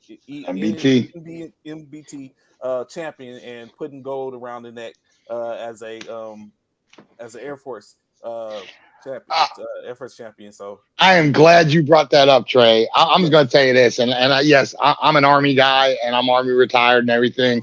But if I'm looking at military basketball across the board right now, and I'm a decision maker on the Air Force side of the house as far as consideration for coaches, for their team, especially knowing how they've been the last, 8 years it's been since they won gold, I believe. If you don't give, and the fact that they allow retirees and all that stuff for coaching, if you don't give Paris Daniel a good look at being your head coach, knowing what he's done in military basketball the last 5 years, I think you just need to get off their board. That's just my opinion. If you don't give him a solid look to say, hey, look what he's done. This is a guy that we need on our staff, whether it's as a head coach, as an assistant coach on the men's side or whatever, because I know he was on the women's side last year, but that guy can flat out coach. And that's someone that I'm just going to throw it out there. That's someone that needs definite consideration to be the head coach for the All Air Force team. Yeah, and don't handcuff him. Go ahead and make him the head coach. He needs to have the ability to do what he's been doing over the last 5 years at the All Air Force level. Right. That's just I know you guys big up in Paris. Let him not pick Paris. The Army gonna keep winning. Yeah, well, that's where I'm going. That's where I was going with is, hey, if you want to continue to be where you've been the last 8 years, then great. So let's let it lie. If they don't want to pick him, that's their problem. Yeah, that's a good point, Al, because we don't need them problems. We're Army guys. We don't need them problems. And which I told him that it was kind of like me and Bishop was talking to him, and Bishop didn't catch it. I was listening, and I was like, you know, say I want to be able to be like, yeah, Coach Paris, but at the same time, like, if you're putting on gold, I mean, we're not putting on gold. Right. So yeah. But from a basketball aspect, I was just speaking. I mean, all service connected abilities aside, I mean, whatever. Hey, but like I said, if you want to keep doing what you're doing and you feel that that's going to work, I mean, it hasn't worked in the last 8 years, and that's just facts, right? Then just go ahead and keep doing it. But you know, people are going to be over here like, damn, we got this coach in military basketball that's winning all this stuff, and he's an Air Force guy, and we not even looking at him. Like, what is wrong with us? But hey, like Al said, keep doing what you're doing. We will gladly take them gold medals. Gladly. Yeah, I mean, he deserves a chance. He deserves a crack at it, man, because you know, our seasons are 9 months. That's a lot. That's a lot of basketball. Long time. Coaching, a lot of evaluating that Paris is doing. Not just Paris, but all the coaches that have programs. Paris is doing a lot of great things out there. So I mean, why would he not be ready for the service level? You know, he's been in our league 4 years now, Mike. He's an 5. original. He's an original. Yep. He's an Original original. Pac West guy. He's an original team from the Pac West. So he started in the NBA in 18 when we did the first tournament. So Yeah. I remember that one game we had against him that night at Fountain Fort Carson at the high school. Yep. When he had Lawson and he had the aircraft carrier on that team. Exactly. I mean, you just say it's like a why not? And so, if what he's doing with us allows him to be able to coach at the all services level, then I think that's a good thing. I mean, hey, I just want to point out Mike Richardson's comment there of the eyes. I mean, I know he's out there. I know he's listening. I know he's part of that selection process. Mike, give the man a chance. Give the man a chance. Hey, what does that guy have to do? What does that guy have to do for y'all to give him a chance? I'm on here advocating. I don't give a damn. It is what it is. And we going to be real, That dude deserves a chance. Put him on the Miami Heat staff. See what he does. Hey, Pete, you know what? I'm glad you said that. People laughed at Pat Riley when they took the video coordinator, Eric Spoelstra, and made him the head coach. The video coordinator. Yeah. Well, I would just say this, and I'll be real quick because I know Al said, I kind of take up a little time. Bottom line is, when you're playing in a season that's 9 months long, you're getting reps. You are getting reps. Paris is coaching in probably 20, 30, maybe even 40 or 50 basketball games. And then he's got his team primed to come to the NBA Finals and win it, right? What you think he's going to do with the best 12 players in the Air Force for 7 days when he has no distractions, nothing to do except for, concentrate on winning a gold medal? Man, you don't get that. You don't get that. So we'll see if we find out as some of the guys were saying on Facebook and everything, it's like the reality show of military basketball. We'll see. Stay tuned. We'll find out, I guess. Did you say the reality show? The reality show that is military basketball. That's what they said the other day when I was reading comments. Oh my it was God, like, hey, man. To be continued. We'll see. Hey, listen, and I want to say one thing. Paris proved that Luke Air Force Base is the best basketball team in the NBA. Mm-hmm. Period. In the NBA. Now, we happen to have a pretty big platform, and that's it. He's our champion. And so any other discussion or comments about that, don't take away from the man's moment, man. He deserves the moment. He's been battling with his team the last 10, 11 months. He won. Give him his time. Let him have his day in the sun. And then when the off season comes, you can start talking about who you think is the best team in military basketball. But right now, it's his team. So just let that go. Yeah. Hey, I told the guy, Trey. I told the guys. I said, "There's, I've been doing this a long time, and within our league, I've coached with Coach Mo, the former coach for Cannon. We've been on the same sidelines. I've coached with Mike. I've coached with John Morgan from Tinker Air Force Base several times, and Paris. There's we great personality. That's another person I would definitely not mind sitting to the right of, helping him out, coaching. He's got a good mind. He knows what he's doing. And his offensive tactics are great, which would just fit great with my defense. I mean, I think we'd make a great team. But he definitely deserves he deserves a shot at the next level, for real though. And with that being said, to Commissioner Myers' question yesterday, which I didn't get a chance to bring up yesterday, is it a good chance that Luke can be the first back-to-back and Paris be the first 3-time, or is it a little too early or presumptuous to I don't know. I think it's too early to say that because yeah. So I'm no longer doubting Paris. I was gonna say, Trey. One thing he did do is you can't doubt him, basically. I will say this, Trey, because I know you brought up the question to Paris yesterday about a dynasty. And I know Paris No, being I the did humble. that. I said that. Okay, I said, well, I whoever thought they brought were it a up, dynasty. I didn't see the comments, but I heard Trey bring it up, and I know, and Paris, in true Paris fashion, humbly deflected the question. Correct. Yeah. I will tell you this, from my standpoint, over the last 7 years of the conferences and NBA basketball, I'll say it for him. They are the beginnings of the first NBA dynasty.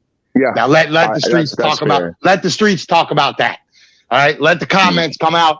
Let them put it on social media and deflect that. Because you can say what you want to say, but you know what?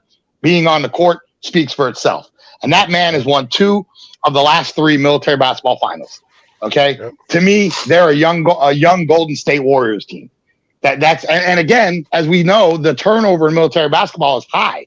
So to stay at that level and, to be in the last 3 NBA finals and win 2 of the last 3, I mean, how could you not say that is the beginnings of a dynasty? That's what the definition of it. And again, Paris is humble and he won't say it. So I'll say it for him. If any team is out there that won 2 of the last 3, I'd be saying the same thing about them. So they are the beginnings of an NBA dynasty. I think what's important to point out is that Paris has a program. That's what Coach Mo just pointed out, right? There's a difference, and the reason why he's a dynasty or he's the beginning of a dynasty is because he's cultivating and developing players. If you tell me 2 years ago that Vincenzo Ortega is going to be the NBA Finals MVP, it's like there's no way.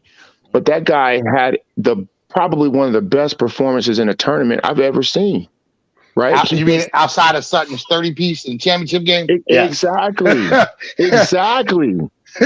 I mean, but Paris is cultivating talent. But Sutton was able to have that 30-piece because of Ortega. Yes. On Ortega. So that's his impact. If you don't push up on Ortega and you try to stop Sutton, Ortega goes for 40. Right. His impact. But, I know you guys have said it, but it's Paris. Yeah, watch the guy go from the end of a bench to not be given anything to earn it because his coach challenged him. That's the epitome of military basketball. That is exactly what it is. Dynasty or not, whether he says it or not, every tournament that team has entered in the last 3 years, except one that I can think of off the top of my head, except one, they were not in the final. That they were in the Final Four in all of them. Yeah. Yeah. That's not by mistake, man. That's not by mistake.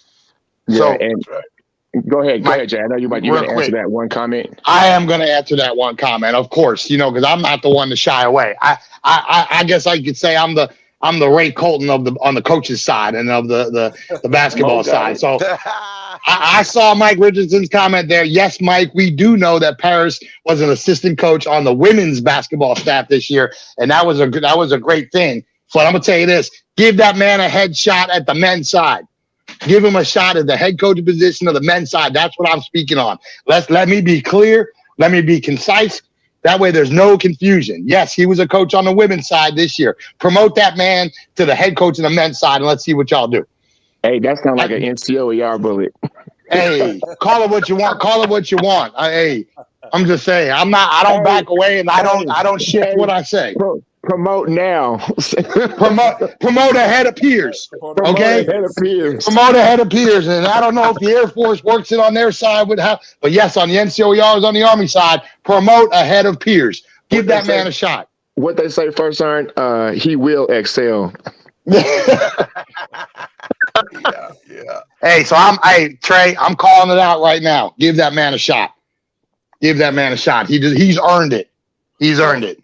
So put him in, Mike. That, right? Put me in, coach. In saying that, right? So, because initially when I was talking to him before Mr. Meyer came on and talked about the dynasty, it was a question, of course, that it was obviously something which he wanted to talk about. But I guess I rescinded the question and asking him initially is because I thought it would be hard in military basketball to say you have a dynasty when, as you said, it's a high turnover. But then it comes back to what y'all was just saying about it's Paris. does the dynasty aspect enact in the coach and their program as opposed to the team in itself? It does. I'll jump on that first. It does. So the program is just that, the program. You can swap players in and out, but the program. I mean, again, well, you could talk about other sports. You could talk about the New England Patriots, how they were winning with constant turnover of players here and there. Yes, they had Tom Brady still and all that, but it's the program, is the plug and play of the players, and that is the perfect dynamic for our game in the military basketball side. Is it doesn't matter who you put there, whether it was Ollie Bradley, whether it was Boyd at first before, as Parrish said, he deployed and came back, whether it was Darian Donald. He plugs these players in, and because of the, as they're saying now in the NBA Finals, the Heat culture, because of the culture of his program, you can put a Vinny Ortega in and work him from the bench all the way to a Finals MVP.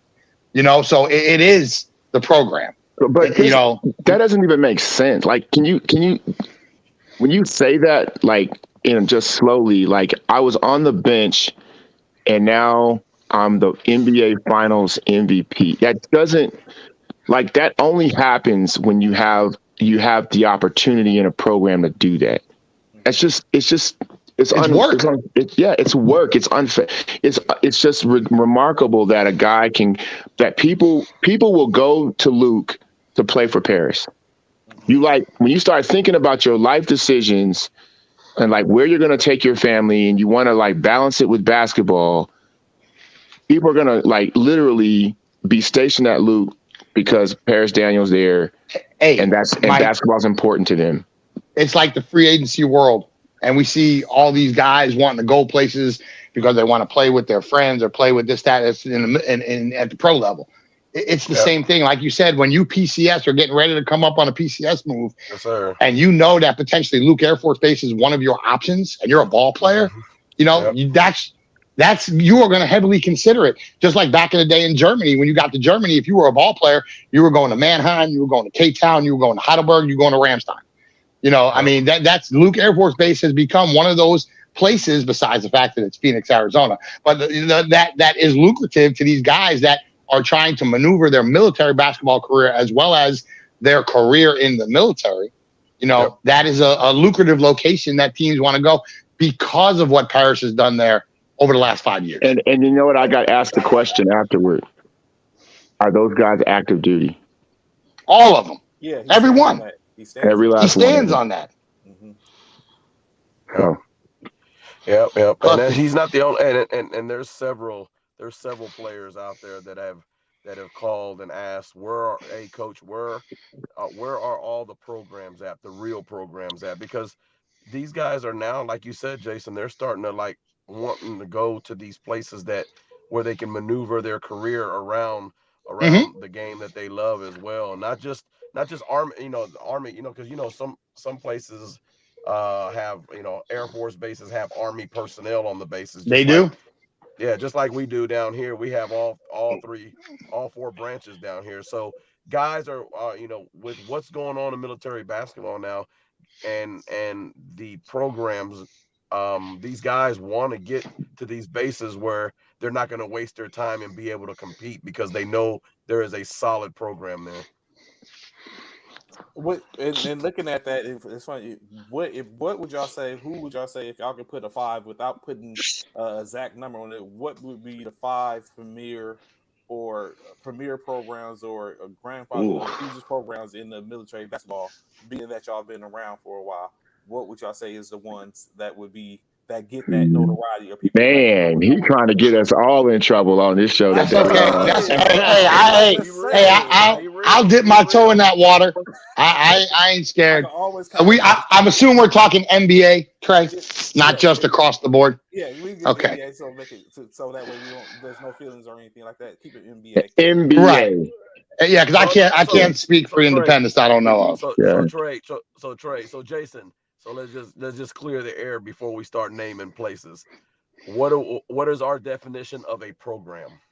Ooh. What is our definition of a program? What does Bishop say? Hey, that part. Hey, I got it. One word. Sustainability. Okay. If you can sustain your team over a certain amount of years at a high level, That to me is a program. It doesn't All right. matter, like we just said, who you put in, who you don't. So we've just So- set the line. All right. So start naming the programs. Well, obviously, I mean, we're gonna go number one, Luke Air Force Luke Air Base. Force I mean, that's without question right now No that question. Luke Air Force Base is one of the top programs. And again, I'm not giving a necessarily 1 to 5, but maybe 5. Okay, it could be in any order. Okay, Four you know, more. I was gonna get to them, but yeah, 4 more. Ace, what Ace is doing down there, obviously, has been building programs since 1975. So Ace has been doing it forever. Chill out, bro. Okay. Chill out. But Camp Pendleton on the Marine Corps side, you know, we all know, and the Definitely. Marines will definitely tell you they are the smallest branch of the entire service. You know, hey, that's your fault because you're really part of the Navy, but we're not going to talk about that. But what Dave Anderson has done over the last couple of years down there at Camp Pendleton has been a testament to not only to him and his coaching, because again, we all know that guy was a coach that came out that was not part of the Marine Corps consortium. Okay. And Dave got the Camp Pendleton job and developed that team into a program. And he was one of the originals as well when the Pac West started up. Yes, So- he was. Yes, he Okay. was. And the fact that this year alone, everybody knows when Miramar stood up, Miramar's 20 minutes down the road from Pendleton. And so they've lost a lot of good players, you know, Nate, Chris, you know, all those guys, Iverson, you know, they all went to Miramar because that's where they were. So now when Miramar stands a team up, that takes a huge chunk out of not only Dave's bench, but some starters as well. So to turn that around this year and still go, I think he was 9-6 in the regular season, make the semifinals in the Pac West tournament, and then, you know, have a solid showing before running into 4 more in the NBA finals. And he's done that. He's been in what? It was not last year because it was Jackson and Luke, but the year before that, he was in the championship game for the NBA finals. He was in the championship game where they lost to Jacksonville by 1 when we were at the Air Force Academy. Hey, Jason, So, I mean, Jason. Like Al said, man. Give Oh, us I'm your sorry. 5. Keep it going. My Give us fault. Give us your 5, man. I was just trying to show some love. Anyway, Damn, Clark Kent and shit. Clark Kent. hey, so Pendleton. Well, Al, now that Al is back, West Texas military basketball. Now that he's back from Belgium, That's a program. Yeah, that's a program. That's a program. I just need to put them boys on the. I was gonna say, Al just needs to put them boys on the right track. You know, Yep. Al was great with the Bliss boys down there before and what they were doing. He just needs to put them back on track. John Morgan. John Morgan at Tinker Air Force Base. Hey, Cannon's a Let me good give you one. my 5 right now. Go ahead, I A. gotta get off Al. while Jason gives it soliloquy. His thesis statement. His synopsis, his thesis. Synopsis. Luke Air Force Base, Okay. Fort Moore, Cannon Air Force Base, Fort Oh, yeah. Campbell, and Camp Pendleton. Those are my 5 programs that, if you go back and look through the NBA history and you try to check the historical data and see where they finished in Eastern Yeah. Conference, Western Conference, conference tournaments, those 5 programs always are near or at the top. We have some Yeah. upstarts. We have some programs that stay here, but as far as winning programs, That's true. those That's true. 5, That's true. they win flat out, no matter where they are. I mean, no matter what year it is, you can count. If there's a tournament and one of those 5 or all of them are in it, you can count on them being in the semifinals. Yeah, I think those are. I agree with yours. So I don't even need to make a case for anything else. Yeah. I'm down with those 5.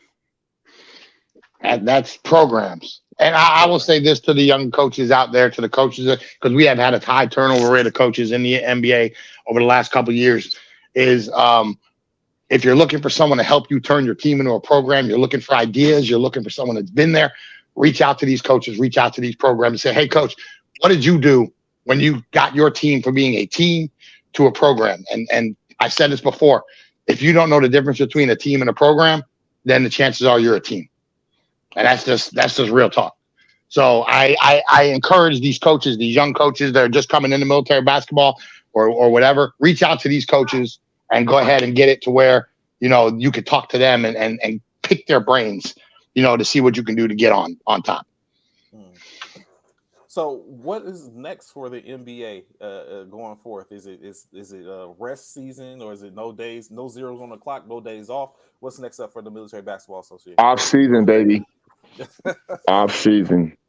You don't go this hard with media and basketball. We're gonna have a true off season.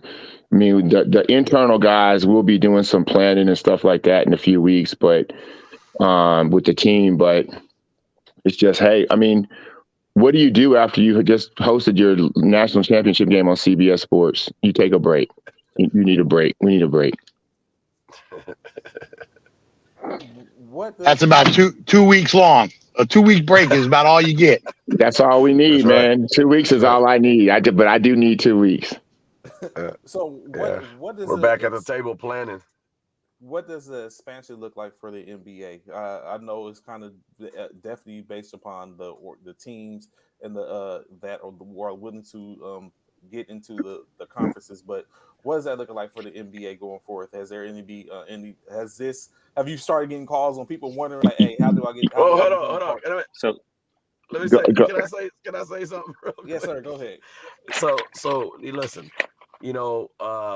I can talk on this because I've been around with Jason and Al and Mike and Morgan and Cal and Mo for a long time doing this. And at the end of the day, like our friends have stated, we all just want to play. Everybody just wants to get along and play basketball. So the doors are open, the doors are open. Absolutely. It's what you choose to do. Okay. If my wife likes to go to damn Target and I like to go to Walmart, then fuck it. I'm going to Walmart and she's going to Target. But if we both like Target, we both going to go to Target.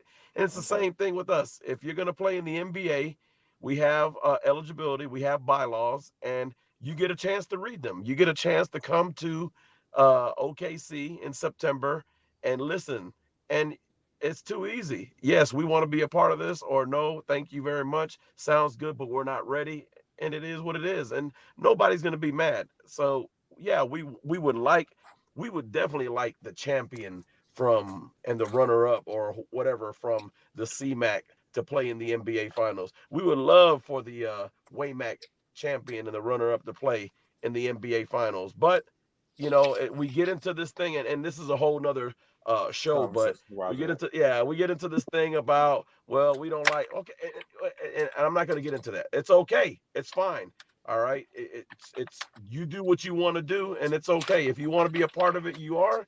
If you're not, then you're not. But let's not say on both sides of the table that, well, they won't let us in, or we're trying to play here and they won't let us in. No, that's not that's not true.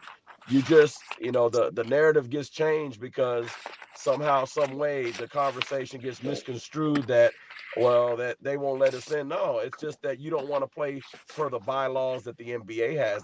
That's all it is, and it's fine because you have that choice to make. Well, I guess to make it very simple. Oh no, go ahead, Al. Go ahead. I was going to say real quick. Go ahead, Mike. Say don't. You can't expect us to change what our founding principles are because you want to participate. We want you to participate. We want everybody to participate, but we have some core things that we stand on, and we're just, those things are not going to change. And so, but go ahead, Al. So what I was Ace hit it directly on the head. He did. Hey, Trey, what I want everybody that's listening to understand, go tell everybody that's in military basketball.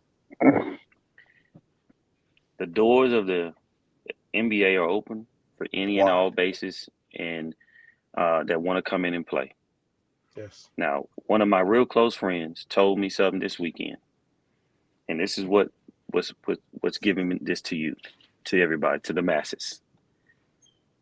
You know what we stand on. You know what it takes to have a team in our league. If you decide that this is the league for you and you want to be in it and you want to abide by the rules that's set in place, then you pick up the phone or send an email or send a text message and say, I want in and here's my availability, and you will be included. Period. There's no discussion about anything else. You know what we do. You know what our rules are. If you decide that it's not for you, there's no love lost, there's no hate, there's no mudslinging. It's just you decided to go a different route, and that's all gravy. We're gonna big up everything in the world. We ain't gonna fight with nobody. We ain't in competition with nobody. This is what we do.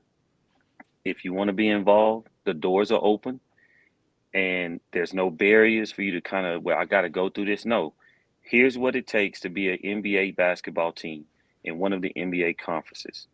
And if you don't know, my phone number is 405-778-9932, and I'll explain it to you. And I was going to say the same thing, Al. And I'll push the NBA bylaws to you for you to read it, and then you and your team can make a decision. We'll publish the dates that we need, commitment from teams once we start planning for next year. But if you have a base that has a military basketball team, or you're thinking about starting one, you're eligible to be in the NBA. You're invited to be in the NBA. You're invited to be in the Pacific West. You're invited to be in the Central. You're invited to be in the Atlantic. All that is a go. Hey, Al, can I add to that also on there? Yes, sir. And 90%, and again, been doing this a long time, been around the United States and listened to a lot of players and coaches.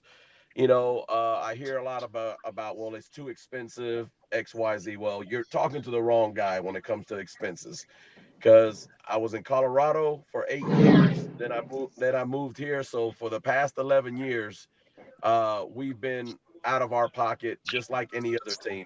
Okay, I got a lot of young guys on my team that couldn't afford to fly to Wichita because the tickets were outrageous. So guess what? Not just like any other time when I was in Colorado, we got on the road. You sit down, you make a plan, you get on the road, you do some fundraisers like we did. I shared last August a free throw fundraiser idea. We actually raised enough money to cover our hotel stay in Wichita this weekend. We got a van from the base, and I drove my personal car. So all of my guys, basically, all they had to do was just pay for the food that they ate all 4 days. So if you take the time to sit down and put a plan together, if you're a base that's not supported by MWR, there's still a ways to do things. It's just you, the coach, with your staff, have to sit down and make it happen, because if you really love the game, you're going to get to where you need to go to. You might not be able to participate in every tournament that's going on in the United States, but you can get to enough of them to where your team gets better and gets the experience. We traveled since I've been here in Georgia, we've traveled to Veterans Day the past 2 years. This year we're going to be going to another location, but we start planning way in advance to make it happen. And the players, they appreciate that, because they can put their little, $20 on the side, because they really want to be a part of the program, and they know what it's going to take to make it happen. Ace, if I can caveat what you said there, I just had a coach, and I'm not going to say who his name is, but I just had a coach reach out to me via WhatsApp to say, hey, can you help us put our budget together for next season? And for those that don't know, the coaches that don't know, y'all's MWRs and FSS and Marine Corps sports and Navy sports, they do the budgets now. They do the budgets in June, July time frame. So if you wait till August, September, it's too late. So again, we can help. Al can help. Ace can help. Any one of these program coaches can help. If you're but you need to get in under their deadline for the budget. Otherwise, they're going to give you the easy answer of, I'm sorry, you're too late. So reach out now to these coaches that have done it. Listen, and most of the coaches in the NBA, most of the coaches are all retirees, senior ranking NCOs or officers that are either still serving or once served. And there's nothing. It's too easy to go into the garrison commander's office or the chief in the Air Force or whatever, and all the services as a senior person that served or is still serving, and sit down and explain to them, like I have, this is what I want to do for the base basketball team. This is my plan. And if they see that you have a plan and you're trying to help out service members, they're gonna help you. I'm telling you, they're gonna help you. They're gonna find a way to help you. And I Yeah, think you'll it be just goes surprised that back. some of them. No, I was just gonna say, Mike, you'll be surprised that some of these chief master sergeants, some of these garrison commanders, believe it or not, they don't even know there's a base program. Exactly. I've heard it, Well, I've seen it. they You know, get yeah in they front of a them, like lot they of said. Let them a know. lot of people didn't know that there was an NBA, and so the bottom line is that what Al said is very key. If you want to get involved, if you want to participate, you make a phone call, you send an email, you send a text. That gets the ball rolling, and because what we don't want to have people saying is, oh, well, you know, they're keeping it. There's a path. What we want is a path for everybody to have that experience that we just went through, that we just wrapped up. Everyone should have a path, and so, you know, it starts with you. That's just the bottom line. It starts with you, and that's, you know, probably the best way to end your broadcast, Trey. And thanks so much for contacting us. And Haley, I see your comment. That has been discussed, and our deputy is on that right away. Yes, sir. Yes, sir. I see your comments, Haley. I ain't that damn old, so you better chill. Oh, I'm just my messing with God. you, man. I'm just messing with you. I don't know how Mayon put up with that, man. Haley said he was 10 years old when I came. Put him on the end of the bench. That's how you put up with it. I was gonna say, Haley, hey, look, back when Haley played for Al, Haley was a young pup back then. Haley didn't have no room to say nothing back then. He had no accolades under his belt back then. That's how Al dealt with him. But it's really good for those guys that want to participate in the NBA. They need to have a path, and Al put out a great point, and things are in the works right now to provide that path to everybody. Yep. Hey guys, I got to get off. We So would love to see it. Oh, go ahead, Al. Go ahead. yeah, I'm sorry, Abe, but I got to get off before we go. I just wanted to say, Trayvon, I know the show's about to end. Hey, thanks for having us, man. And I put in the coaches chat some stuff to the coaches. Hey, look, coaches, I want to say from the president of basketball operations, director of basketball operations, whatever you want to call me, thanks for your hard work, for your sacrifice. Thanks for coming out and showing up and showing out at the NBA Finals and making it what it was. No matter what, I'm in the fight, and I understand what you go through. And we will always have conversations that's going to make our game better. And after we take this break, let's focus on making our game better and making the league better. Thanks, guys, for everything. And hope to see you at the Coaches Conference at the NBA off-season meetings. It's September 16th in Oklahoma City, featuring the NBA All-Star Game. That's where I hope to see everybody at next. Hey, thanks, Trey. Thanks for everything. Thanks, guys. I'll talk to y'all later. All right, Al. Trey, real quick, Al. if I could address what Haley said, because he talked about hood to the NBA. Haley, I've already talked to the new coach at Fort Cavazos. He has the support of the sports director. Fort Cavazos will be playing in the Central next year. That was a guarantee to me. That is a done deal. So you can go talk to your coach. He's already had the conversation with me. He's already had a conversation with the sports department. Fort Cavazos will be playing in the Central and back in the NBA next year. Congratulations. And with that, like Al said, again, thanks, Trey. Look, my last thing is this. The NBA is here because of the teams. Yes. Right. And because of the players. Without the teams, the NBA doesn't exist. So we are here to give you a great platform. We do what we do. Other tournaments do what they do, and it is what it is, and it's all good. So it's up to these coaches and players to just budget themselves out, decide what tournaments they want to go to, plan their regular season that they can get to these games and host these games, and let's all have a good time. So with that, this has been a great year. As Mike stated a couple times, this has been a lot of firsts for us this year. We've learned a lot. We're looking forward to September in the coaches conference. We hope guys can make it down there. That's why we keep harping on it now, that in September, the middle of September, we're going to have the coaches conference in Oklahoma City again this year, featured with the All-Star game. And we'd love to see everybody down there so we can, look forward to going into next year and having another great season. That's it. Trey, your platform is outstanding for military basketball, man. A Amen. lot of great information. Yeah, a lot of great information is put out here. A lot of good updates you're capturing a lot of good updates. You ask the right questions to get the right answers out that people are wanting to hear. So, I mean, I love your show, man, and I just want to say thank you for being there for military basketball and all the service members. Look, hey, Trey is the streets. Okay, yeah, let's keep it real.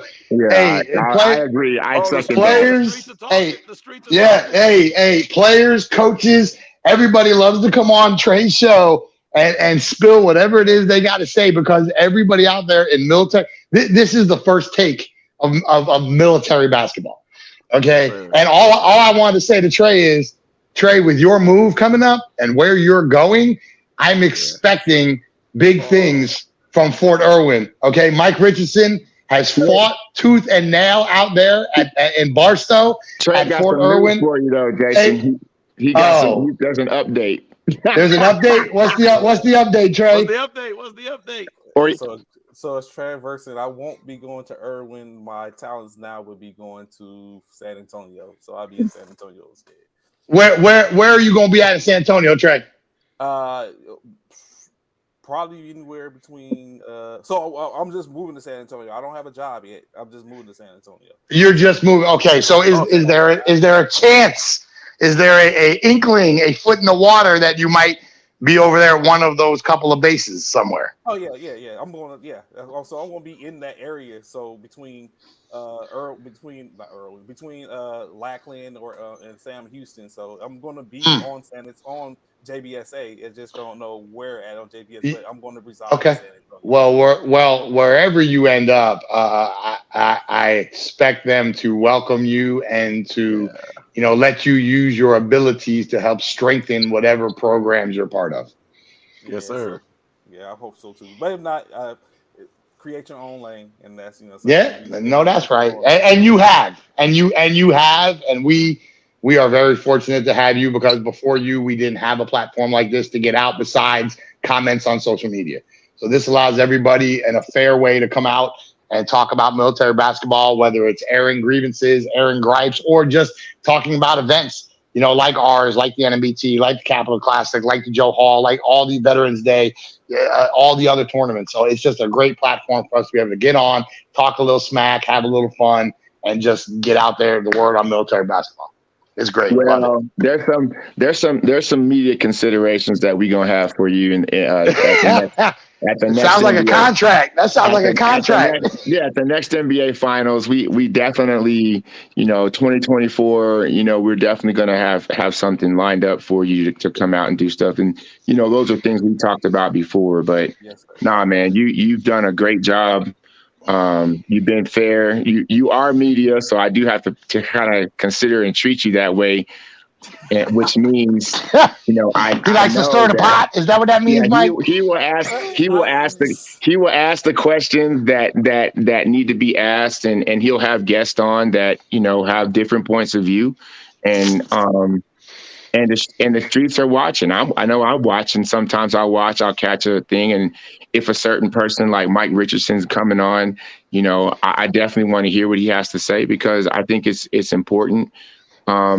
And people want to know, what the both of us are doing, and so, and where we're taking, military basketball, at least from what our foxhole. So we always want to know, and if we can support it, we definitely want to support it. But I just know that, you try to get answers, and it's cool. I can appreciate that. I really be trying to hold back some things, because I'm like, I don't want. No, because you'll get told one thing, and you want to ask the question, and you're like, hey, what's the best and most professional journalistic way to ask a question, to get at what people want to know? And I'm cool with that. Like, a lot of people want to know, especially based off this show, what that means when the NBA says it's opening its doors. It means just that. It means that we're opening our doors. We're saying, hey, whatever, listen, we did what we said we were going to do 5 years ago.